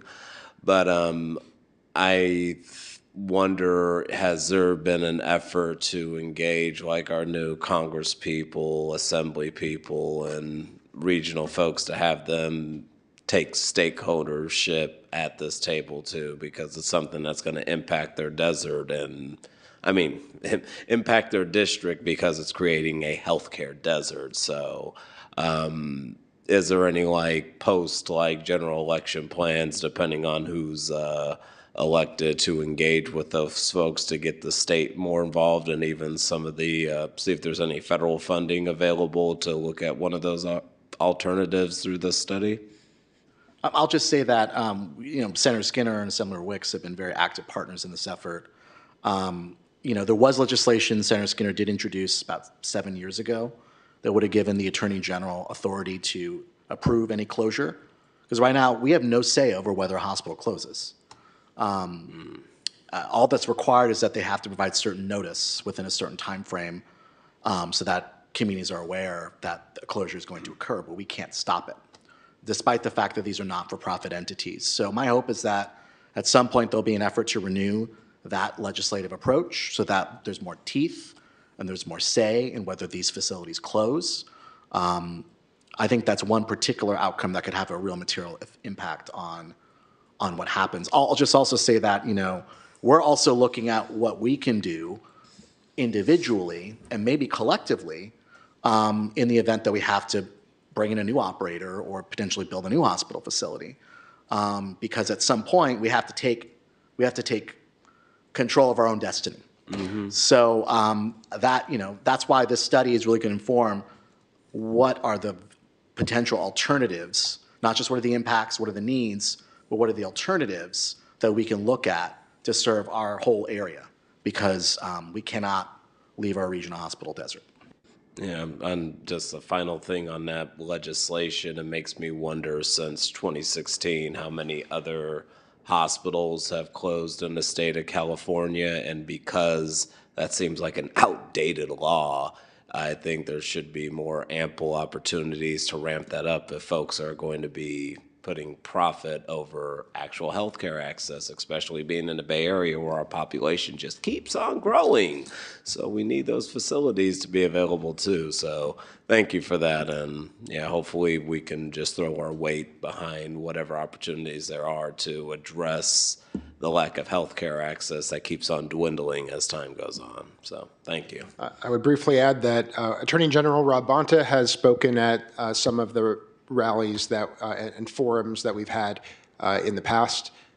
We also do keep in touch with some of the Southern California-based and Central Valley-based rural hospitals that have faced closure to understand what are some of the common trends here, what are the practices. But it does come back to these large hospital chains that are seeking to prioritize profit over public health. Thank you for the bad news, but also look forward to whatever work we can do. Councilmember Bono. Thank you for a very informative presentation. My son was born at Alta Bates, so I'm especially passionate about that hospital. Excellent experience. I just wanted to add to what you said about Chevron is that we also have storage tank farms by Phillips 66 and Kinder Morgan in Richmond. So Chevron, in addition to Phillips 66 refinery up there on further north up I-80. So it's not just Chevron. So it's very important to have a hospital. We've been talking about bringing a law clinica to Richmond. So I wonder what models are you looking at in terms of partnership, engaging different stakeholders? Could we bring law clinica and with more stakeholders partnering, add an emergency room to it? Any chances? And what type of updates should we expect in May? Well, the updated study is the first step. And it's not just updating the scope that is in this first study. The scope is also being expanded. And so it's really looking at, obviously, post-pandemic, things have changed. What are the needs? What are the demographics? Who lives here? What are their healthcare needs, and projecting that out into the future? But then what resources already exist in the community, and who can access them, and what healthcare needs are met by those resources? And then the last piece of it, which is kind of new, is, and it's actually going to be in a second phase of the study, is, really looking at, like, what is the healthcare market? What, is the mix of private and public pay? And sort of really giving us some nuts and bolts that can help us really think ambitiously about what we might be able to do in the future, whether we could put something together ourselves, whether we could attract, whether maybe Sutter would look at that and think they could stay, or another operator might. We need to have information to be able to go forward and explore what the other opportunities might be. So this is step one. We had already envisioned this before the pandemic. We were already working sort of towards this kind of thing. Obviously, the hospitals were extremely stressed, and, quite frankly, Alta Bates saved a lot of lives. And a lot of people worked very hard and risked their lives there, and we are incredibly grateful for that. But we paused the conversation because they really had a lot to deal with. But it taught us even more. We really need this hospital, right? I mean, the pandemic just reinforced. And so, in the wake of that, we're just picking up and we're trying to do it as quickly as possible. And we view this as a first step. And then we will come back and hope to have the next conversation. And I just want to clarify for those who may not know, the mayor is convening city managers, mayors, and public health officials and EMS and public health. County supervisors. And county supervisors, thank you. So the county supervisors, the county public health officials, Berkeley has its own health department, so our own health officials as well, and then city managers and mayors and whoever they delegate to come to the meetings. But that's already a pretty big group, but that's kind of the working group that we've started to convene. And, we're here engaging with you, and we know that Richmond is going to be one of our most important partners in whatever we learn and whatever we try to do to secure the health care of all the residents of the area. So Thank you. And the study update would be done by Professor Jason Corbin again? No, it's Professor Jonathan Kolstad, who I think he works with the Haas School of Business. He's an expert on healthcare finance. So he has a very specialized knowledge base that is I think is going to be very beneficial around sort of looking at market demographics, alternatives, the costs of those alternatives. And so he has a whole team of people through the School of Public Health that's working with him on this effort. And that signifies our shift from looking at awareness about the problem, awareness about the impacts of the closure, towards solutions. And that's what the focus of that study is. Would like to address what you raised around La Clinica and our safety net clinics like La Clinica and Lifelong and the primary care that our residents use are so important for the whole healthcare delivery system. We need to make sure that people are going to those clinics and their primary care provider when that's the most appropriate provider for the situation. We don't need non-emergency care going to emergency rooms. However, if you were to go to one of those primary care providers, even in an urgent care setting, with symptoms of a heart attack, with symptoms of an asthma attack that is not able to be corrected by a few ordinary treatments that are available, that patient would be in grave danger and would need to have an ambulance called immediately, and that person would have lost very valuable time to be able to get the right care. So there has been an experiment in Texas about so-called standalone emergency rooms, and the experiment is not safe. So I think that's important to know that our safety net clinics are so important for delivering good, high-quality public health and health equity, but they're not the same thing as an acute care health facility. Thank you. Thank you very much. Councilmember Cepeda. Thank you, Mr. Mayor. Thank you so much for making the trip out to present to us.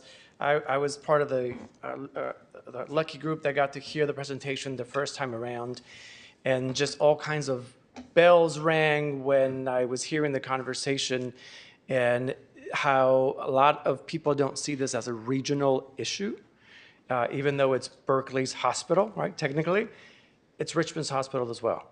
Right? It's our issue, and as you see in your numbers there, even though they're old prior to the pandemic, there was a 39% increase of Richmond residents using the hospital, and that's because we lost our hospital. And there's the pandemic was just one of the big issues that came out to light, showing the greater need that we need more than one hospital. Right? We want to save this hospital, and then we want to build others.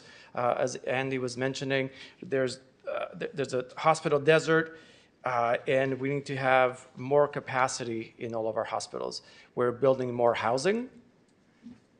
And I feel like there's laws that need to be put together because we're being forced to create more housing, which is great, right? We have a need of housing, but how do we provide the other services that need to come along with creating a community? And they need to go hand in hand. So thank you for that. You had mentioned that this current study that Richmond had partnered in funding, I'm not sure how much it was or what we did in the past. I wasn't elected then. Maybe one of my colleagues might remember, but if there's anything that we can do to partner, I'm sure that maybe we could bring an agenda item forward to talk about it and see what we can do. because we have to see this as a regional issue. And I'm going to get to a question here in a moment, but one of the main things that scared me was a comment that somebody made during the meeting that Alta Bates thought that it was okay, that everything was going to, and I'm paraphrasing here, but that everything was going to be okay because they have another Sutter hospital just down the street in Oakland. And that was scary because they are thinking so narrow, and it's Berkeley, Oakland next to each other, so you're only 5 minutes away. But they're forgetting the rest of the corridor, and we're there. The people of the greater need is in West County, and that just it was scary to think that that's how they were thinking. So please let us know for the funding if there's anything that we can do to continue partnering with that. And I can't read my other writing, so I'm going to come back to it. But thank you for the presentation, and let's figure out how else we can continue working together. I'd actually like to start off with a question. And the question is a rhetorical question, but I think it's something that should frame how we think about this. If healthcare is a human right, what is our responsibility? We've considered universal health care, so I was curious as to how universal health care might help the situation. So do you have any thoughts on that? Well, I think it's going to create a market where, and Councilor Zepeda is an expert on this too, professionally, a market where, hospital facilities, healthcare facilities are supported economically, that people aren't making decisions based on profit, but making decisions based on care. And one clear example is Medi-Cal reimbursements racing to be increased in California. So there's an effort, hopefully this election, to put on the ballot an extension of the managed care organization tax and to dedicate that money to increase funding for Medi-Cal. That will help enormously to get more doctor participation and to help ensure that there's the economic base. But I think it completely changes the economics of healthcare to one that's focused on prioritizing care over prioritizing profit. And I think at its core, I think that's the issue. Okay, thank you. Exactly my thinking. The other thing, when Doctors Hospital was closing, I was advocating that Doctors Hospital become part of the county system because the ratio of reimbursements were higher for the county hospital than they were for doctors, and that the number of Medicare patients is what caused a major deficit in terms of profits. So if Sutter were to close, what are the possibilities of it becoming a county hospital? Or part of a hospital district. I recognize that I think there's a hospital district in West County that you're paying an assessment, even though the purpose of that was really around the maintenance of doctors. Yeah, actually, we were left with a bill. Yeah, with the county hospital. administers it. Yes. So I think that's what we're exploring, and what we hope this regional conversation will help facilitate is whether it's Alta Bates, or whether it's some hospital somewhere else in the corridor. Maybe it's in El Cerrito, maybe it's in Richmond. I'm the mayor of Berkeley. I'd like for it to be in my city, but I'm not committed to just being in Berkeley because it's an issue. It's an issue of regional importance, and I think what's more important is that people in my community, just like people in your community, have a place to go. And whether it's in Berkeley or not, that's not as important as having something. So that's, I think, what we are beginning to allocate resources and bring experts on to look at is what are the different legal and financial models that could enable that kind of a project to happen. And it could be whether it's a healthcare district or a hospital district. Those are mechanisms that state law do allow. Okay, thank you. Yeah, and I just want to add, the mayor touched on this. In addition to this expanded study, updated and expanded study, we co-authored an item that will be before our city council on the next Tuesday to allocate, I think, $300,000 of our city money for city purposes to hire experts to start advising us as a city as well. Obviously, what we will learn will be helpful to a regional conversation, but we have this two-pronged approach where, you know, obviously we have to focus on Berkeley. That's our city that we're elected to keep safe, while we are also very cognizant of the fact that we're going to have a regional process, and so that process is going forward as well. So we are full steam ahead in Berkeley, convening you and here, making sure that you know that this is a fast-tracked, urgent matter that we're all going to have to pull together on. And again, this study is the first step, and we also have some funds that we're allocating to do sort of Berkeley-centric investigations as well. And all the questions you're asking are essentially the next questions that we will get to when we have this better information in hand. Thank you. Councilmember McLaughlin?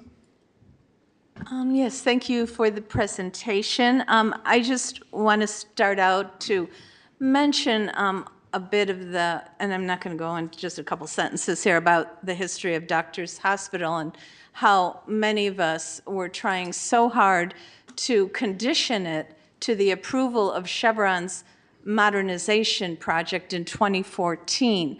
Unfortunately, we did not have the votes on the council to make that happen. In fact, there was an end debate motion so that we couldn't even discuss putting that in the community benefits agreement, which was, you know, really unfortunate. And those members of the council know who they are, who you know, did not let that discussion occur. Nobody who's currently on the council, those past members of the council, let me make that clear. So I do want to say that you know, when that hospital closed, we were trying everything we could to try, and I don't know if Berkeley has any leverage.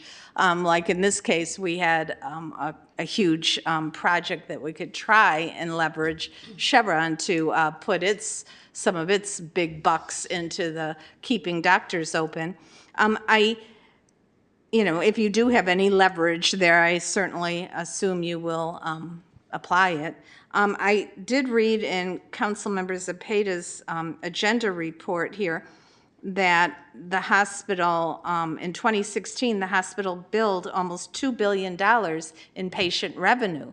That's a lot of money. And then at the same time, they determined that the state-mandated earthquake safety upgrades would be too costly to keep the major functions of the hospital open. Well, I think they could eat into some of those profits that they're making and, you know, keep some of the major functions or the whole hospital open.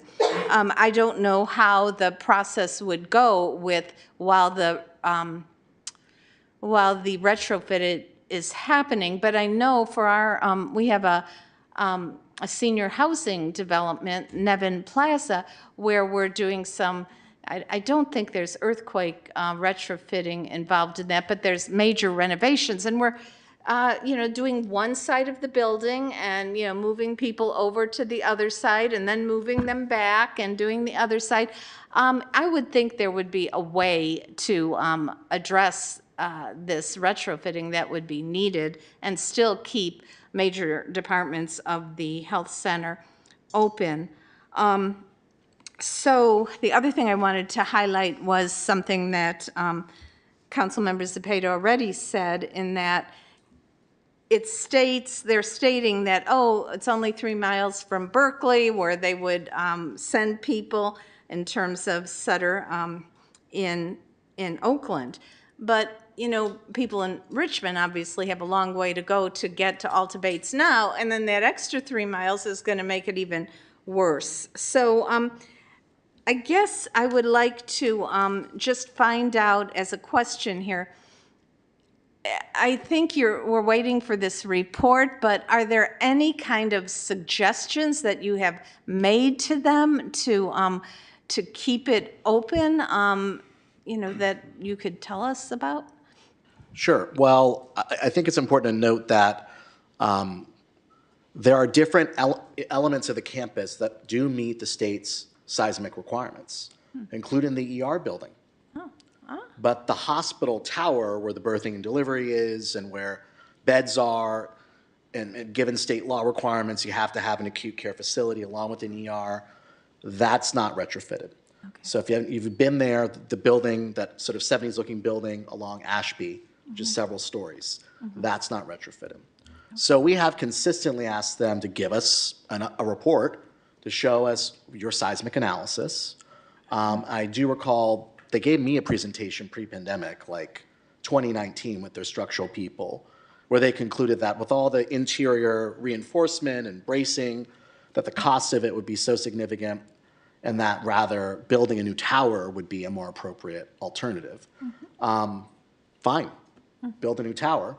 I think your point is well taken in that they are making significant amounts of money. Moreover, there's the state does provide financing through the state's hospital financing authority. They've taken out bonds to do projects in other communities. So there's a mechanism. We've also put on the table, we're willing to look at a bond or a tax or some way for us to generate revenue to assist in the cost sharing of the work. And it's fallen on deaf ears. I think it's important to emphasize that they have not taken out permits for anything in Oakland. So, and we got 6 years left.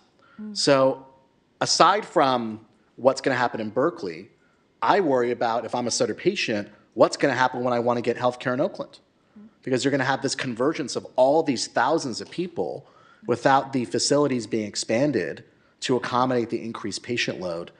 And it's going to be very chaotic. So I think we're willing to put everything on the table, frankly. But I think we need a willing partner that's willing to have a good faith conversation with us. And I think that's where the power of us coming together as a region to reinforce the importance of this and to put our political and legal pressure on them is really essential to try to get them to reconsider. But what's driving this is this 2030 timeline. Right. They got to do this work by 2030. So, but if there's a will, there's a way. Yes, I agree. I just want to say one last statement, and it's just to reinforce what Councilmember Willis, I believe, said when he said, you know, the state is requiring us to build all this extra housing, but when you build extra housing, you have new residents and they need new services. And I don't think the state is helping in regard to all the cost for new services, whether it's, you know, just basics, police, fire, public works, as well as health needs. So that's something that we need to think about as we go forward. I was just going to add a really small footnote. When Alta Bates merged with Sutter, we actually did facilitate some financing, and so they had some debt. And we were delighted when they paid it down early. Well, then we noticed that in the loan agreement, it said that as long as they continued to owe money, they had to continue operating the hospital. So, and this was, 10 years ago that they, tried to disengage themselves from any legal or contractual obligations to keep the hospital open. I also, before the pandemic, I looked at, you can look at Sutter, their annual financials are available, and Southern Northern California in that year when I looked had spent almost $1 billion in Northern California on capital investments. So to the mayor's point, where there's a will, there's a way. They are telling us that it's not feasible. We are always saying, how can we help in any way? And it seems to just be a business decision on their part. I can only speculate. Perhaps they do want to get further away from the larger load of Medicare and Medi-Cal patients coming from the north. They'll be delighted to have people from Berkeley and Piedmont and Orinda still be able to make it to Sutter and Oakland. And one wonders if they really care about folks who have to come from further away. And yes, we can go a mile. It's just a mile. It's like 1.1 miles. We can go on Telegraph Avenue right down into Oakland. But your ambulances are going to have to go through the maze. And the maze is like 10 miles all by itself because it's always backed up. It can add 45 minutes or an hour. And so, we are very concerned and upset about the impacts to the people of Berkeley, but we are very cognizant of how hostile this is for the people who live north of us. Just a point of clarification, if that's okay. Sure, go ahead. Yeah, I was just going to say, I did mention the fact that our population is growing, so we should be looking at hospitals, but Councilmember Cepeda is the one that mentioned that we're being required to build all this housing, but how are you going to have us have people here if we don't got a healthcare center to service those people adequately? So just to I clear that up. wasn't sure who said it, so Yeah. thank you. And that planning function is not something that the California Hospital Financing Authority is performing at all. They're simply just rubber stamping Sutter and other hospital corporations' requests for bonding assistance. And while that is an important function for a state to be providing to make sure that our nonprofit hospitals that are truly operating for public health are able to operate and have an underwritten credit, that is, should be conditioned on public benefits, like making sure that we have good planning so that we have adequate and equitable coverage for hospital and public health and safety. Point taken. Councilmember Robinson. I actually have a comment. I'll take it after public comment. Okay. Do we have public speakers? We do not have any public speakers for this item. Okay, in that case, we'll make a round of comments, and then, yes, go ahead. Well, actually, Councilmember Robinson hasn't spoken yet, so. So I just want to kind of quickly say something that has just been on my mind. I have another role as the commissioner of the California Department of Food and Agriculture, the State Agriculture Board. And lo and behold, in the State Agriculture Board, you also talk about healthcare, because rural systems of hospital systems are in total collapse. And people who live in rural areas have to go further and further and further to get to emergency care and to get to a hospital, so much so that their lives are in danger if they ever get injured. And it just occurs to me that this is not a Richmond problem or a Berkeley problem. This is a U.S. problem, and it has to do with the business of hospitals. Doesn't pan out. It doesn't work. It doesn't work with market pressures. It doesn't work with the ideals of capitalism. They can't coexist. And if you actually just do a little Google search on hospital collapse in the United States, and you'll see that this is happening all across the nation, and the gaps, the hospital deserts are growing and growing and growing because the numbers just don't work. So I really feel like I know we have this kind of sense of urgency, but I feel like the game of play is really in universal health care. And I just wanted to make that comment. Thank you. Vice Mayor Jimenez. You say what I was going to say. I think that is the thing, and I think while I was hearing that, and I know that data is important for us to know what our community needs and deserve, I think it's really clear we don't have a public service hospital in the region right now.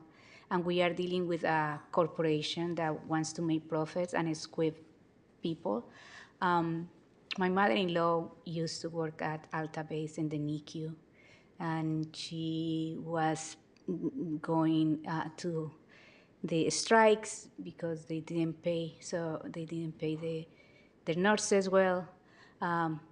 My brother-in-law is an ER doctor at Kaiser in Richmond and in Oakland, and I just happened to have a discussion with him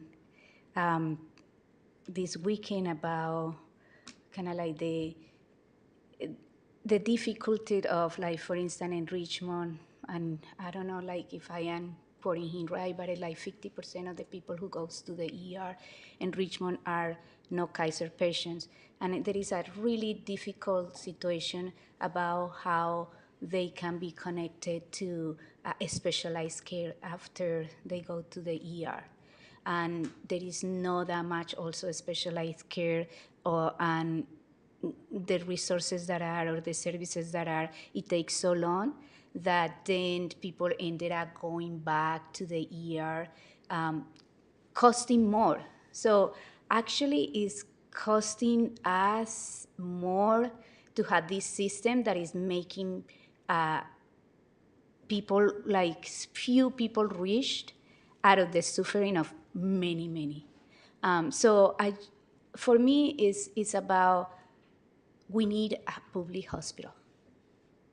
Yeah, we can do all of these things, but what we need is a public hospital, and we need to make sure that we connect all the dots that, like Councilmember Robinson is saying, to make sure that we change the way that we are looking at health, because health is being looking at a profit corporation and running that, and that doesn't work. It's not working, hasn't worked, and we need healthcare for all. Like we need a system that really works for everybody and is paid by government, as in many other industrialized countries do.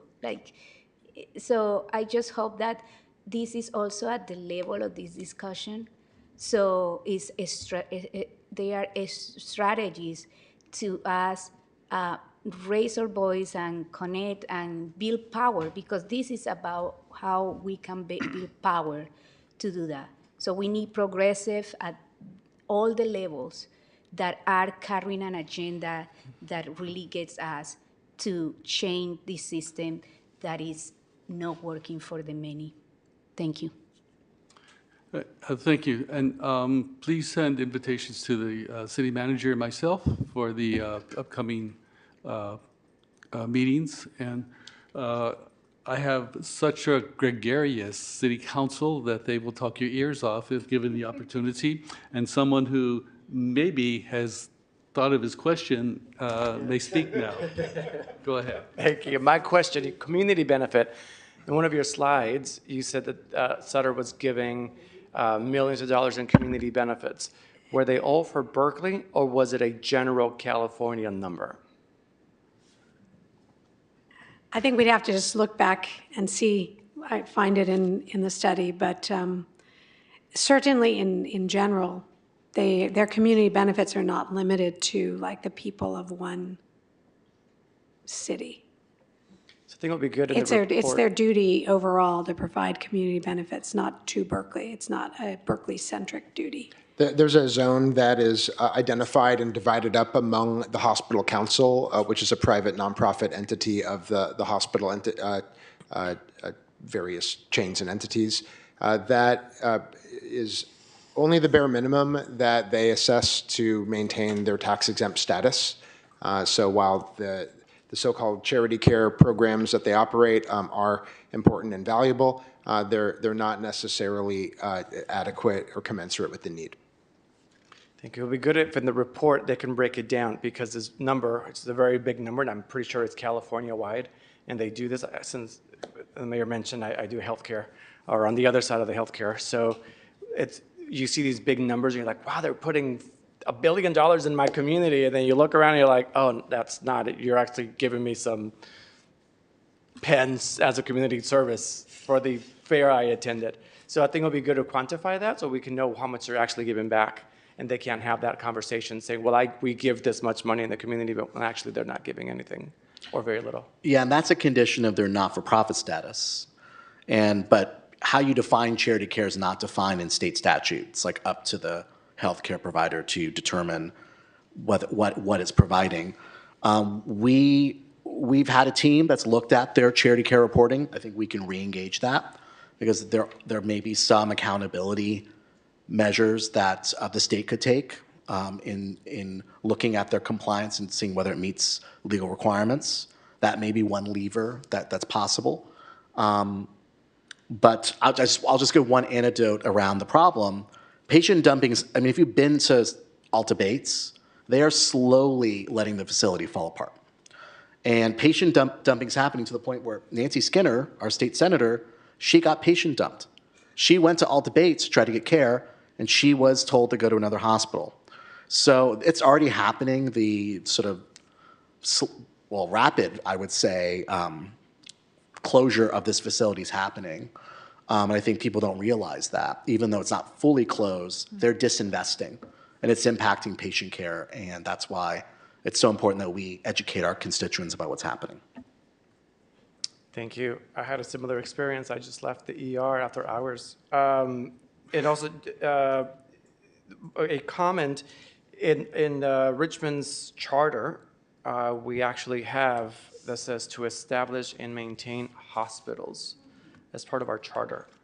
So just bringing that top of mind, because it's something that we really want to put effort into and not let other hospitals close. We have Kaiser, but I think it's our duty to continue having the conversation and partnership and seeing what we can do to help bring back a hospital or keep more hospitals in our region. So that is it for my comments. Thank you. So thank you very much for the information and the conversation. Much appreciated. So we look forward to working with you in the near future. Thanks. Next item. Our next item is item P1, is to approve the amended and restated city manager employment agreement that extends the term of the agreement for 2 years to April 5th of 2027, amends the compensation provisions by providing at least 5% increases, and provides detail on the performance evaluation process. Good evening, Mayor and Council. My name is Shannon Moore, Chief Assistant City Attorney. I'm here tonight with Deputy City Manager Nikki Mastay. I just wanted to quickly frame this. Pursuant to Government Code Section 54953C3, it requires an oral report summarizing the salary and fringe benefits of a local executive, which Ms. Curl, the city manager, is.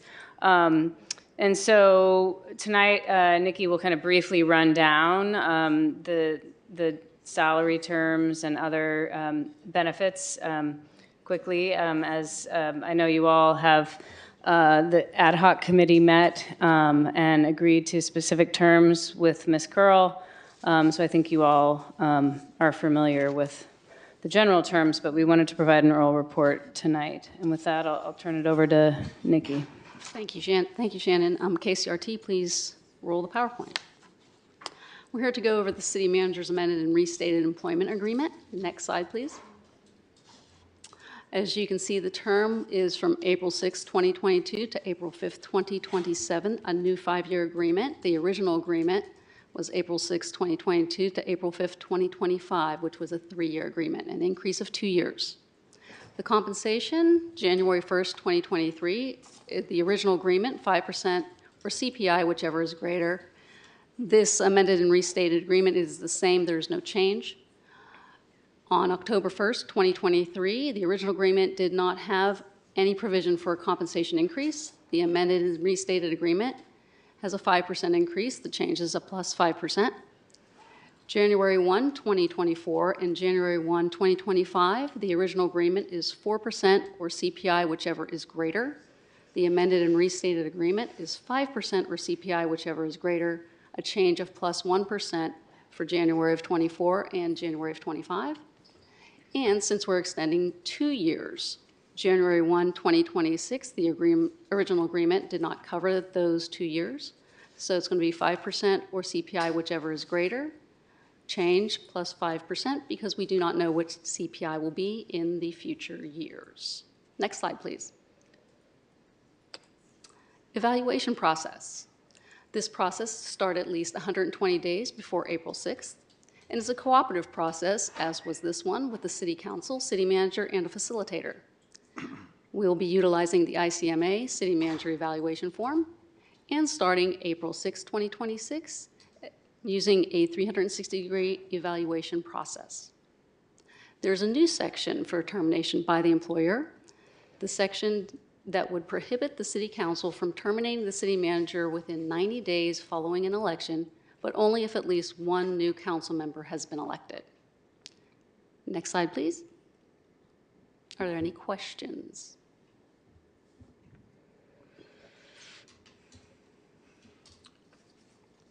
None. Do we have speakers in the audience? We do not have any in-person speakers, but if there's someone online that would like to address this item, please do so right now by raising your hand. And we do not have any speakers. All right. Any comments? If not, then yes, go ahead.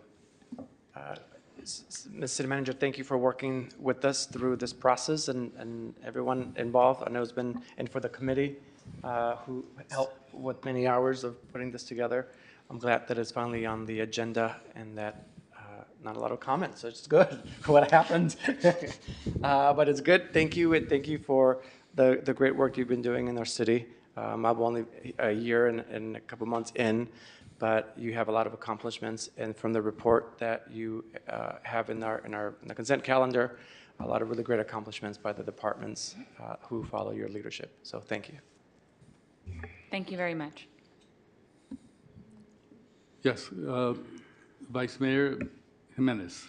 Thank you. I'm glad that we are discussing this. I just wanted to say a special thank you to Councilmember Robinson for being in the ad hoc committee and really push to really improve the evaluation of the city manager, and we are expecting to do that for everyone who is reporting to us, so we can have that that important way of knowing how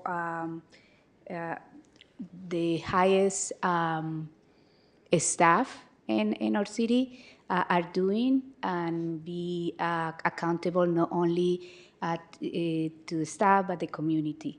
I also wanted to say that we did a real analysis, so I am glad that we found out that this Richmond pays city managers well in comparison to other cities. The second or third best paid city manager in the region and in comparable cities, so that is also a good thing.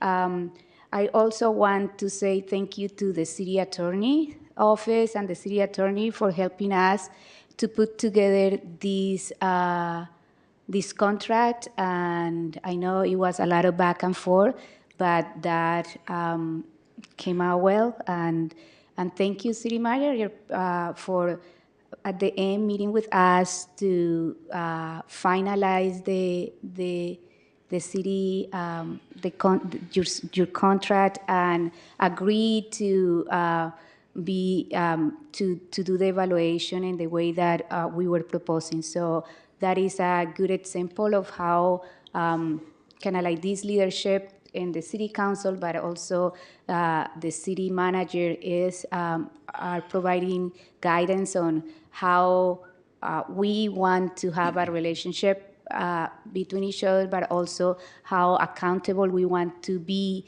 to every staff and Richmond residents. So thank you. So I would like to thank everyone involved.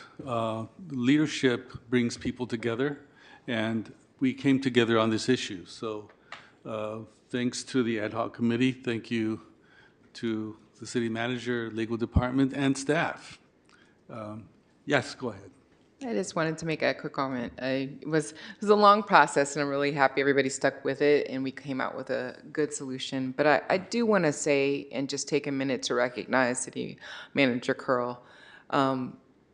Richmond is in a really different place today, and I think a large part of that is due to City Manager Curl's leadership.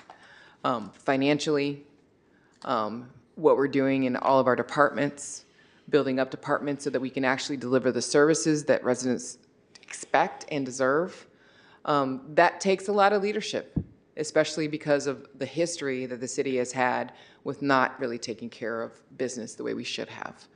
So I just really wanted to take this moment to say that, we have a great city manager in place. No one is perfect. No one is perfect by someone else's eyes. But what's happening in Richmond today is a new day. And I think that it's largely a part of the result of City Manager Kroll's leadership. So just wanted to say thank you for that. So now people are no longer being shy. Councilmember Bana. Thank you. I just wanted to thank the city manager for not just doing an excellent job, but also for being patient with us. For the sake of public information, on the ad hoc committee, it was Councilmember Robinson, Councilmember Jimenez, and me.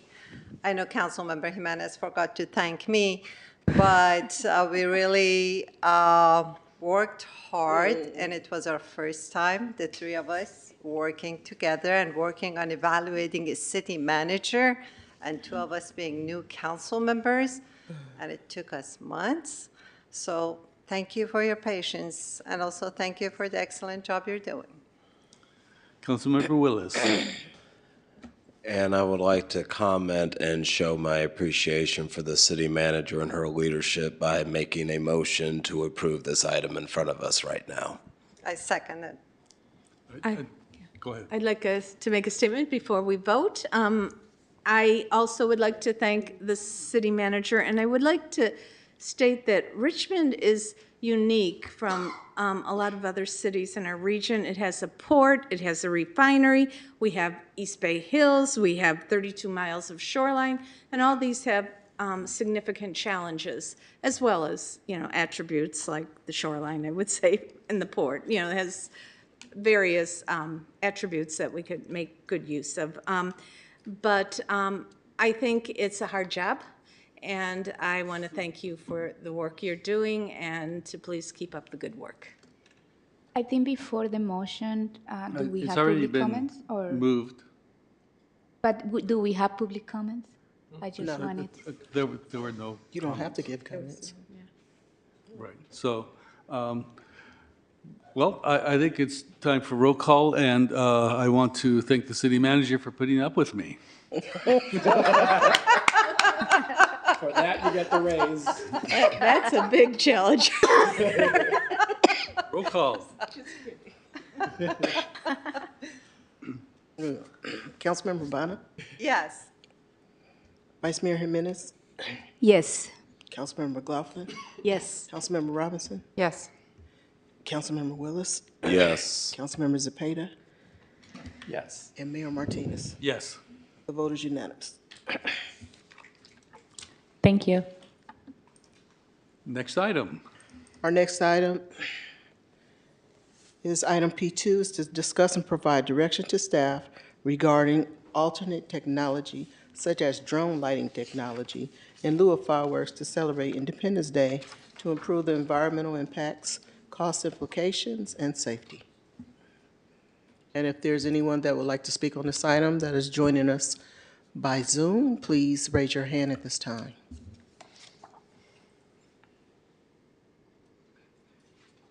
Thank you. May I have this slideshow begin, please?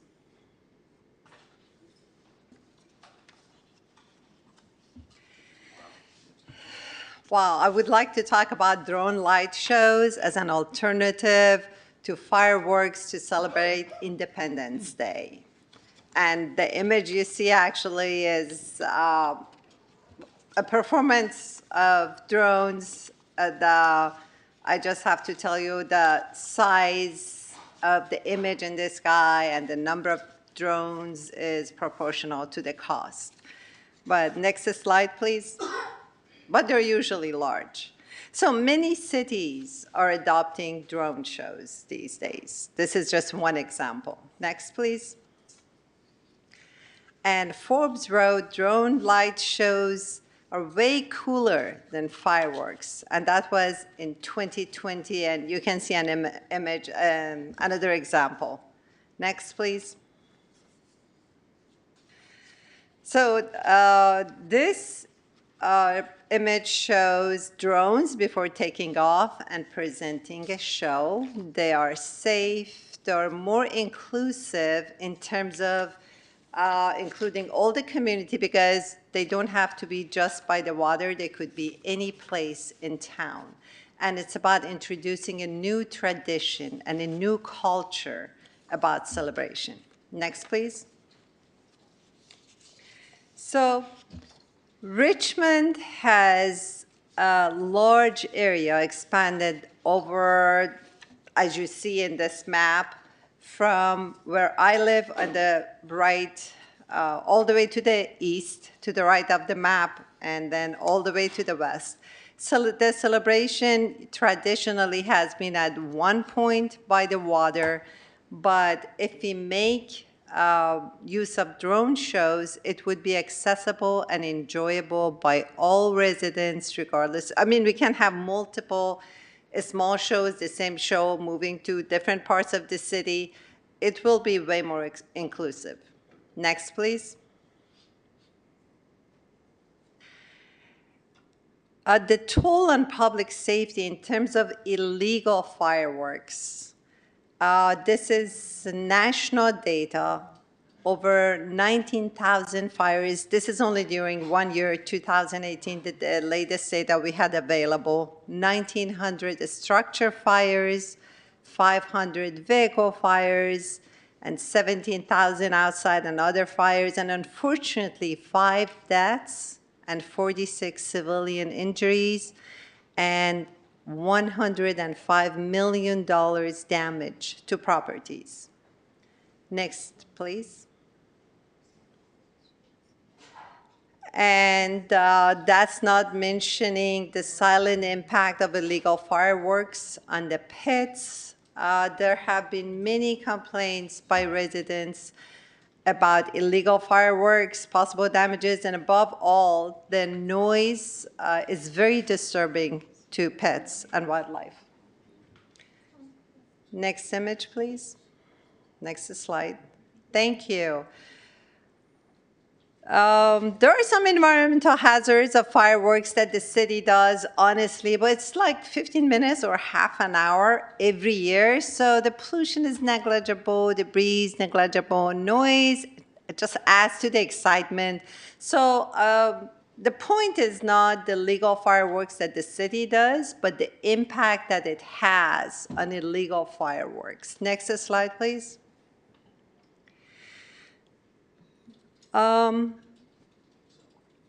The hidden costs of illegal fireworks, all the fires that start and the calls to emergency responders, unfortunately, I didn't have any data, but we can get it, the cost to our firefighters and police officers that have to be on call, on duty that night, and respond to all the calls regarding the incidents and accidents involving illegal fireworks. So when we're talking about the cost of a drone show being higher than fireworks, we need to bring in the cost of emergency responders on that night and many nights before and after 4th of July. Next slide, please. The goal is to have a cultural shift through innovative messaging. The city adopting drone shows gives a very powerful message to the residents, promoting innovation, inclusiveness, and responsibility in terms of what we're doing. We don't want to be telling the residents not to do it when we're doing it at the greatest dimension. I mean, we are the leader in the city for the residents, right? If we don't want them to do it, why should we do it ourselves? Next, please. And the novelty effect that the drones have, they do captivate the audience with excitement, actually, because they offer a very unique experience. Every one of these images, some of them show like this one up, people are taking pictures, videos of the drone show, some of them don't, but people actually love drone shows.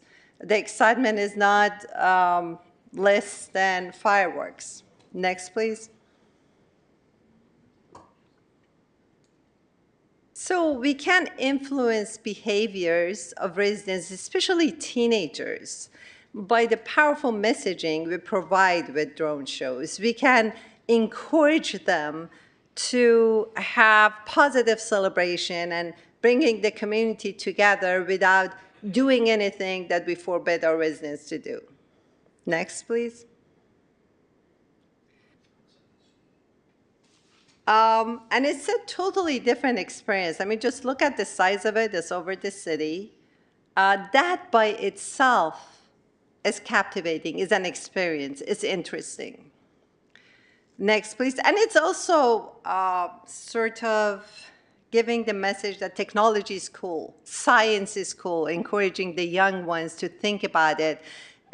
You can buy a drone from Costco, but bringing the drones together, the programming, the software, and the coordination of their movements to make these things, it's just exciting.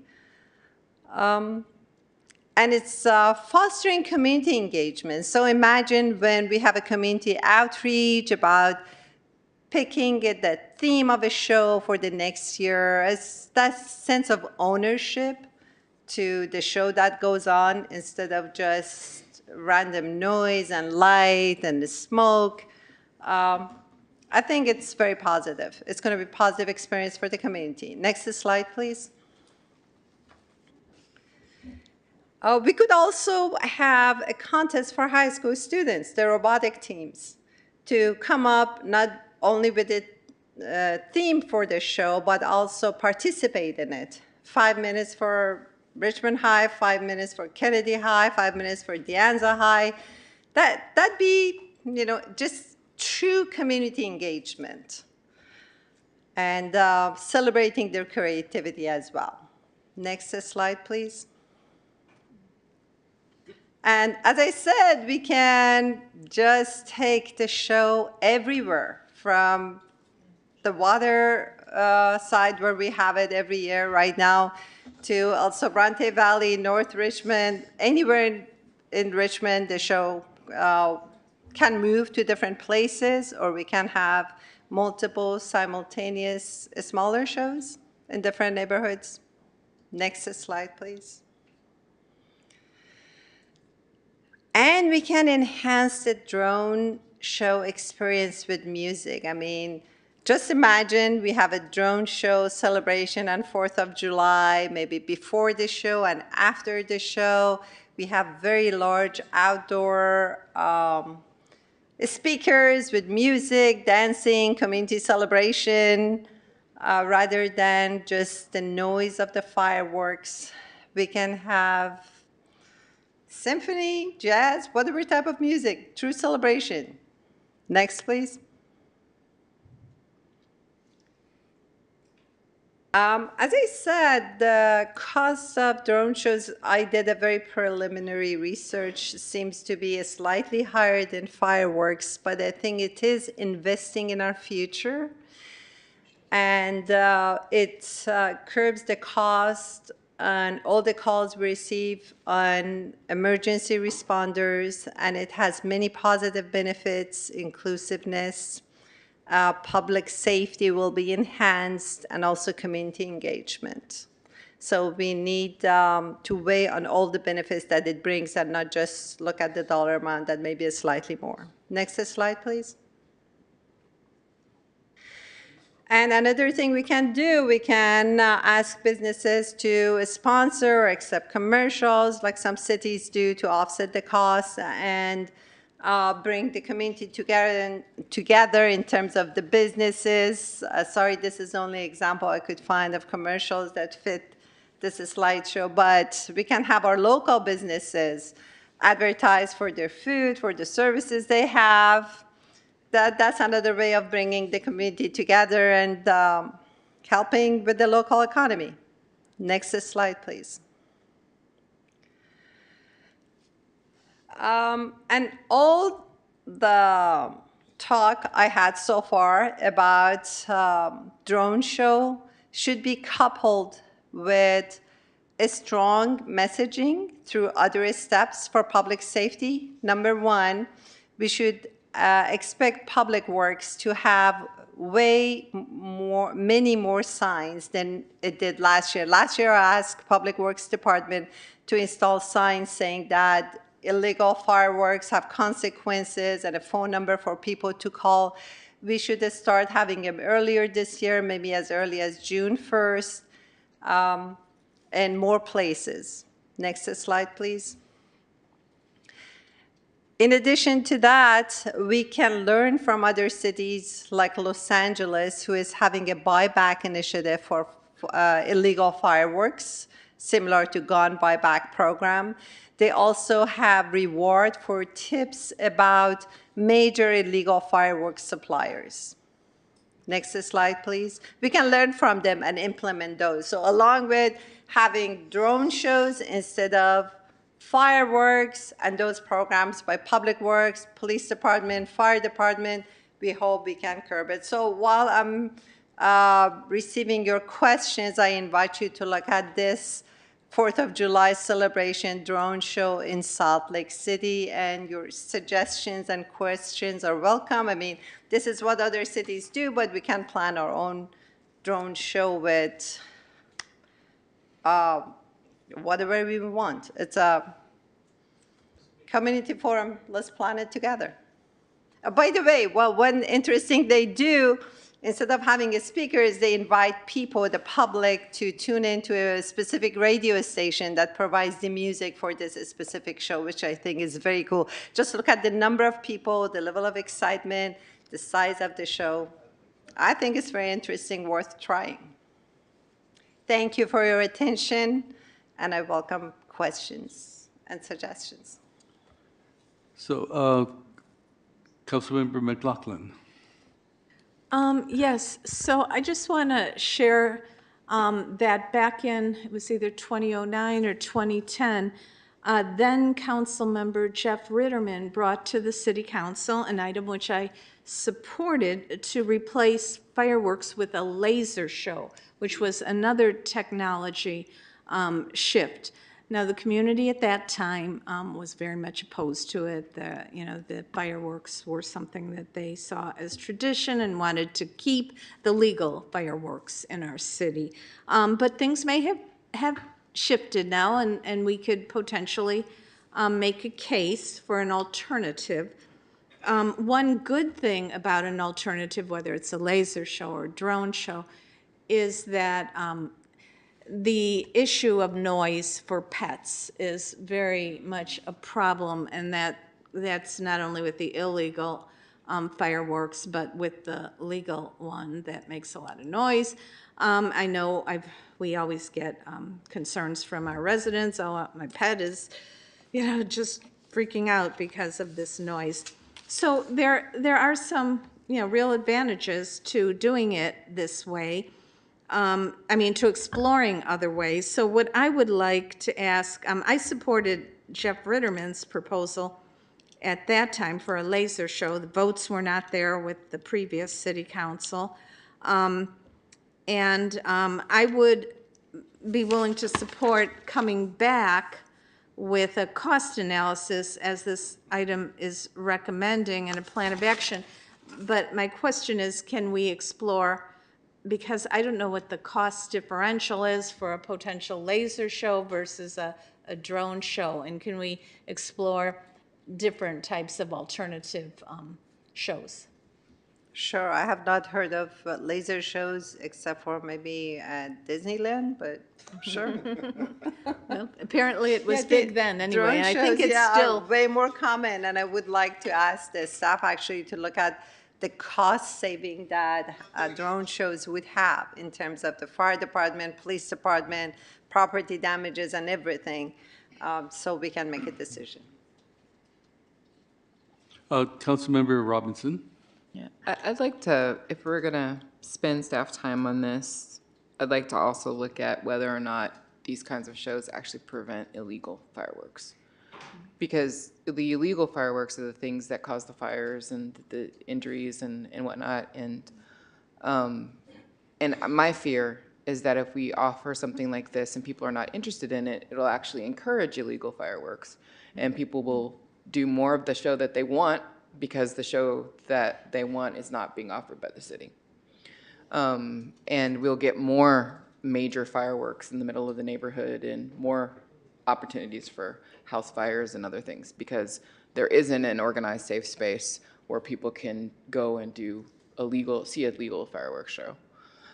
For me, that means more noise for my dogs, more, sparks falling on my garage in my house.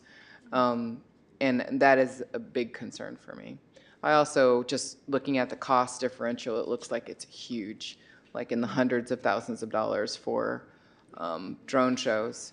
I also think about the number of drones and the type of drones that are being used to make this type of show.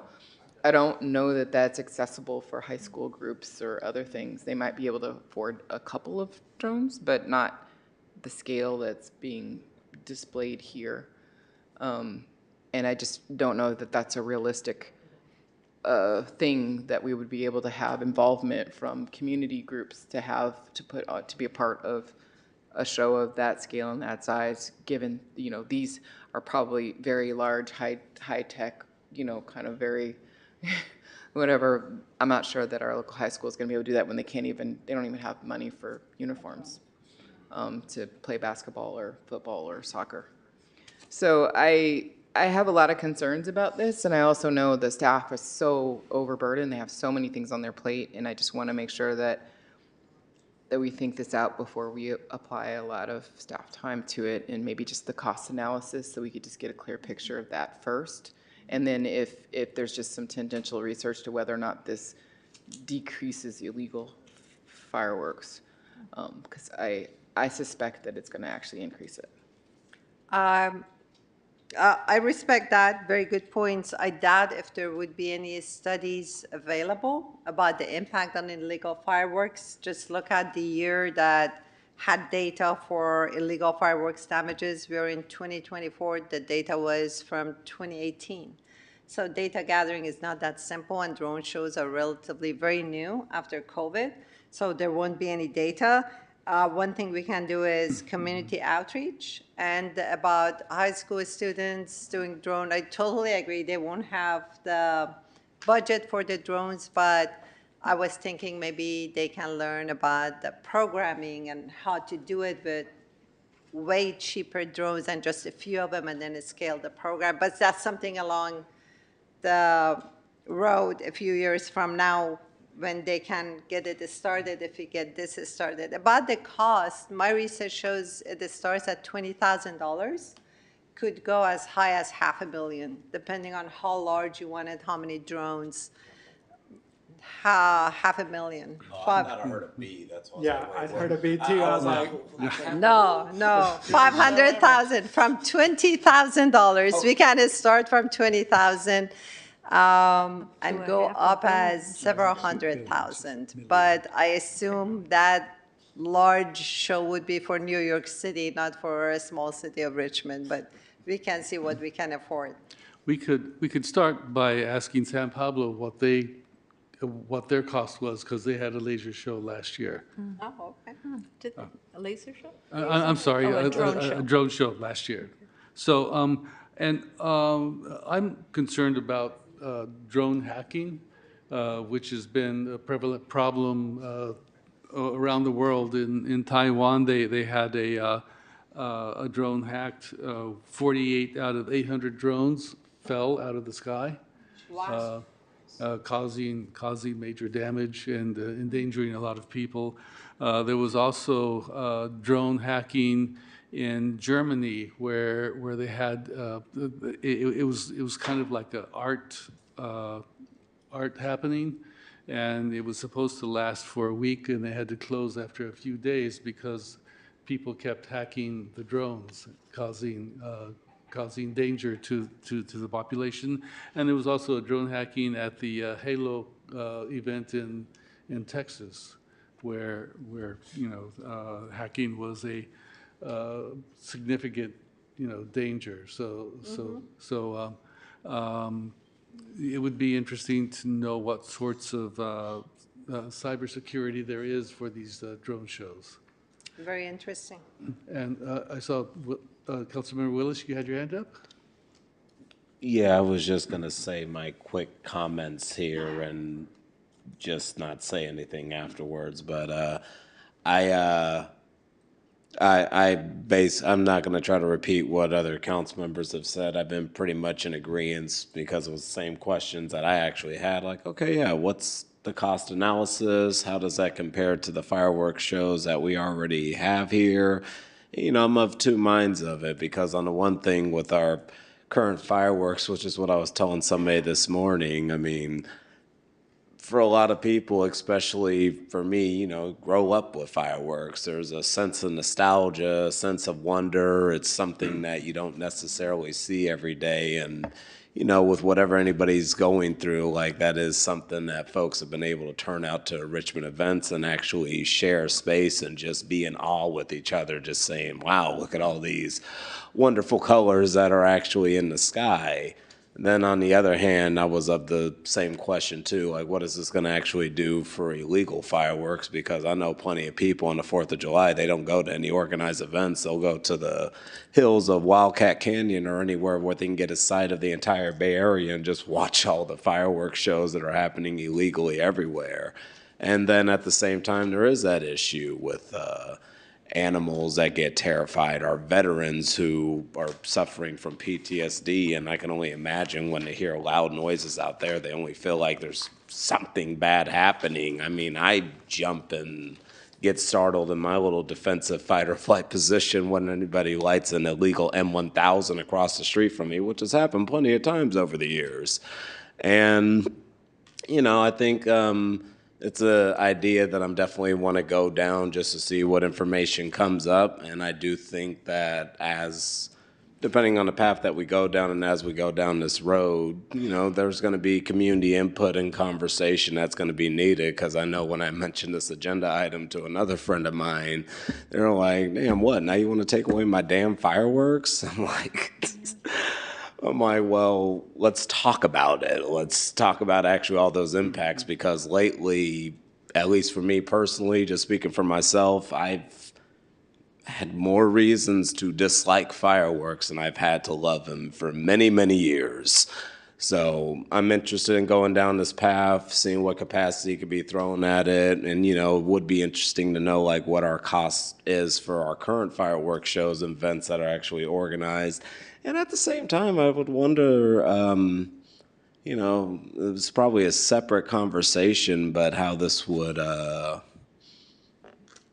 can't think of the right terminology, but how our drone ordinance that we passed back in 27 would impact a show like this, and if there's anything that we need to look into that needs to be updated, because I've heard there's been some changes in the law since we and a bunch of other cities adopted our drone ordinances in 2017. Do I know all of them? No, but it's worth exploring because it has been, can't do that math off the top of my head, but it was 2017, it's 2024 now, so it's worth looking into.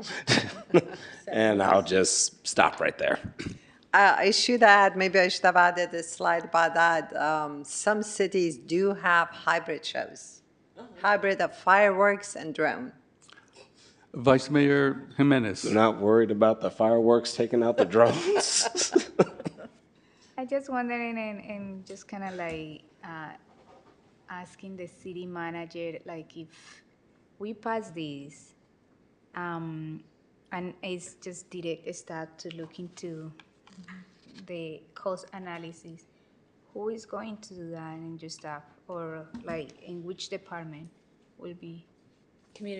Community services. Community services,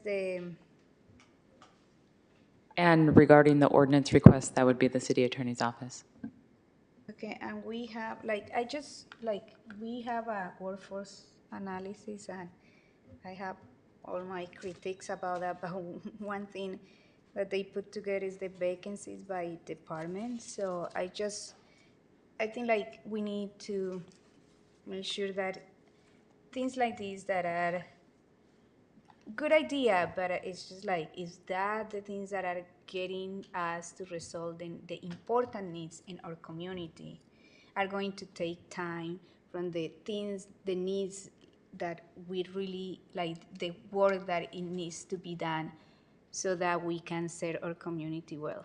I am not against this, but I just want to make sure that we are like managing that expectation of staff, and like I feel like there are things that are urgent, like or housing or on house, and even if we know that even if we don't have the staff, we push for that because are things that are really key for our community, right? The youth works, all the things. So I just want everybody like, yeah, this is a good idea, but like everybody will have a good idea, and we need to evaluate if that is something in our city council priorities and our city council like, and actually things that are going to make a big difference in life of people. I just wanted to say that because. Thank you for that. I think those are very valid points. However, this is about public safety, which is one of the main goals of the city council. And I would like to ask the city manager actually what she thinks, how much time it would take for this staff if it's affordable. It depends on what the final motion is of the city council. I mean, there's been a variety of ideas that have been discussed this evening. Can we just ask for a cost analysis?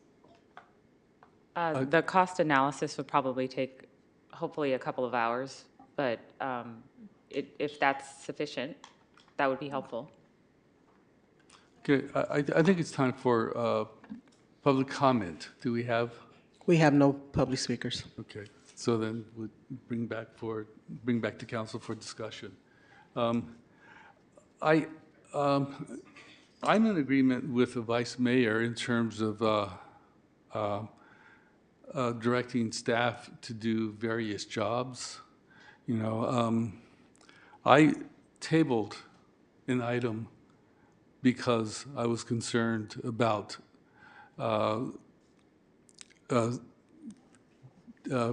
dispersing the focus of staff, especially during budget time.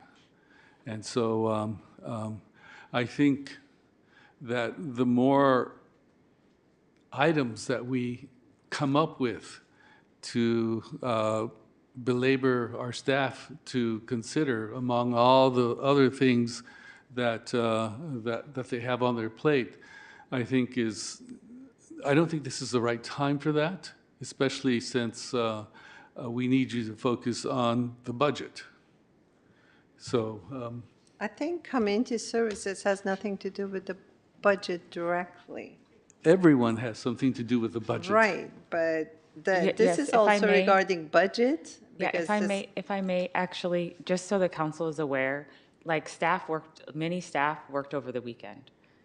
There was available technical assistance to assist with budget entry because we understand that the budget is a priority for the city council, that you want to have as much detail as possible. So staff worked over the weekend. There was technical assistance from two people in finance, from Jerry and Mubin.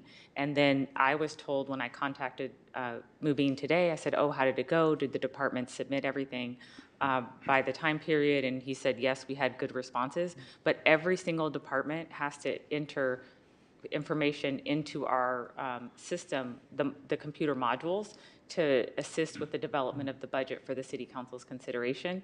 And then we're laying out the community meetings. We usually have 2 community meetings. We have a staff meeting. We meet with the unions. It's a very long process. And so respectfully, literally almost every staff is involved with the budget, especially now that we're clear on what the council priorities are, and we're asking departments to please be proactive and indicate, like, for example, if they need more supplies for something, to tell us so we can order them. So that the answer just isn't always like, oh, the city doesn't have money. Like, that's not an excuse anymore. So we're really trying to get everyone involved with the budget process. Thank you, sorry. No, go ahead. That's very helpful. I respect that. So can we direct the staff to do it after the budget season, like in July or August for next year? For next year, yeah. For consideration for next year's 4th of July celebration. After this after this fiscal year's budget wrapping. I think we should bring it up at that Then time. we'll spend more time on it at the council. Can we just vote on it, direct the staff to do it in summer? We can, but I also know how you end up with all these things on the parking lot, and you know, if they don't have a reminder, Sure. it stays on the parking lot. I'll put it on consent calendar. Okay, yeah. For Yeah. end of June. Yeah, that's. Okay, let's do that. Put it in. But can we make an agreement that is just like fewer hours of staff doing a kind of like a cost analysis first and then? Yeah. Well, we're going to not consider it until. Okay, So, perfect. and at this point, I would like to suggest to the city council to consider your items before you bring them to city council so that we can stay focused on the goals that we agreed on during our goal setting. You know, and, you know, I'm sure that there's lots of things, well, we all have fantastic ideas, and we all want to promote the projects that we come up with, but I think we need to consider the capacity of our staff before we start putting, you know, all these items onto the city council agenda. So that's just an ask from the mayor to the council. Mr. Mayor, if I may, Yes, you may. living in a wildfire area on hot summer nights, hearing those firecrackers going off, you're thinking, is it going to start a fire? Is it going to start a wildfire? So issues of public safety are very important, and we need to start taking steps towards minimizing and reducing that risk. This is something I thought of that could be beneficial, bringing a cultural shift to the city, as many cities are doing it. I strongly believe it's very important. If the council doesn't support it, I respect that. Okay, and the cultural shift is an important step that needs to be taken. Thank you. But this fireworks ordinance, or this fireworks idea of having a drone show really has nothing to do with fireworks in El Sobrante, since the fireworks occur on the waterfront. We're talking about illegal fireworks. But let's agree to disagree. Okay, so Yeah, we don't have to agree on everything. No, there's nothing in this that talks about having people with illegal fireworks switch to drones. Okay, I rest my case. Okay, all right, so, yes, Councilmember Willis. The only thing that I wanted to say, and I'm also just kind of speaking from personal experience on when I've agendized items, is sometimes it's just important just to have the discussion so we can have a better idea on what page we're on the council. So yeah, it may have not necessarily had anything to address illegal fireworks, but I do think that is something that came up in discussion, and it's worth, you know, what we did just do, weighing it and everything. And I'm saying, and I don't know, I don't want to discourage council members from coming forward with things that they feel important, even if it may not be like a personal priority for, you know, fine, whatever. But there's been a lot of things that I know over the years that I felt were a personal priority for many issues due to my experience and who I work with. And it can be discouraging when people tell me, oh, this wasn't in your report, that wasn't in your report, and kind of makes you not want to bring things forward. So I at least just want to encourage and make sure that we're not snuffing out any potential discussion. Even if we don't prioritize it, that's fine, but let's at least talk about it, go on record, and we did have a plan forward. Something will come forward on consent calendar after our budget is adopted, and we can dissect it more then. But I think this was an idea at least worth talking about, especially with some of the concerns that we have gotten over the years on how to address this. And I hope that instead of this being like one of those things, oh, this isn't worth talking about, that it helps us encourage to think about like, well, yeah, how are we going to continue to address illegal fireworks that are happening in our community? So while we're out in the community and come back to the discussion, maybe more ideas can be born from that. But I just only got a little bit triggered, not taking anything out on anybody, but that's been said to me many times when I just seen important priorities and wanted to get them on the agenda for discussion so we could provide that necessary direction. We can gauge where the priority is at the time, but let's encourage people to kind of have that discussion. And also maybe as a critique, like now that we've had this more publicly, let's, when those times when we have check-ins with our city managers and staff, just try to get more input on the back burner to inform what we do when this comes up. But I don't want to discourage anybody from coming forward to present something, even if we disagree with it. Let's just have a discussion about it and decide how we want to move forward from there and make sure we're creating an open environment on this dais for discourse. Thank you for your support of And- diversity of ideas. And Councilmember I Lopez. wasn't discouraging people from bringing items. I was suggesting that you consider, evaluate the value of the item compared to everything else that staff has to consider. That's exactly. Also, you how are I not feel, though. responsible for my triggers that come up. I just got taken back to a personal experience on this council a couple of times, and that brought that back for me. And I just felt like it was I felt the need to bring it up personally, but you are also not responsible for my triggers too. Understood? Thank you. So, do we have, I guess that's the end of the evening, so, memorials? No memorials? All right. Well, then in that case, we'll end the council. Good night to everyone. Early evening tonight. Good night.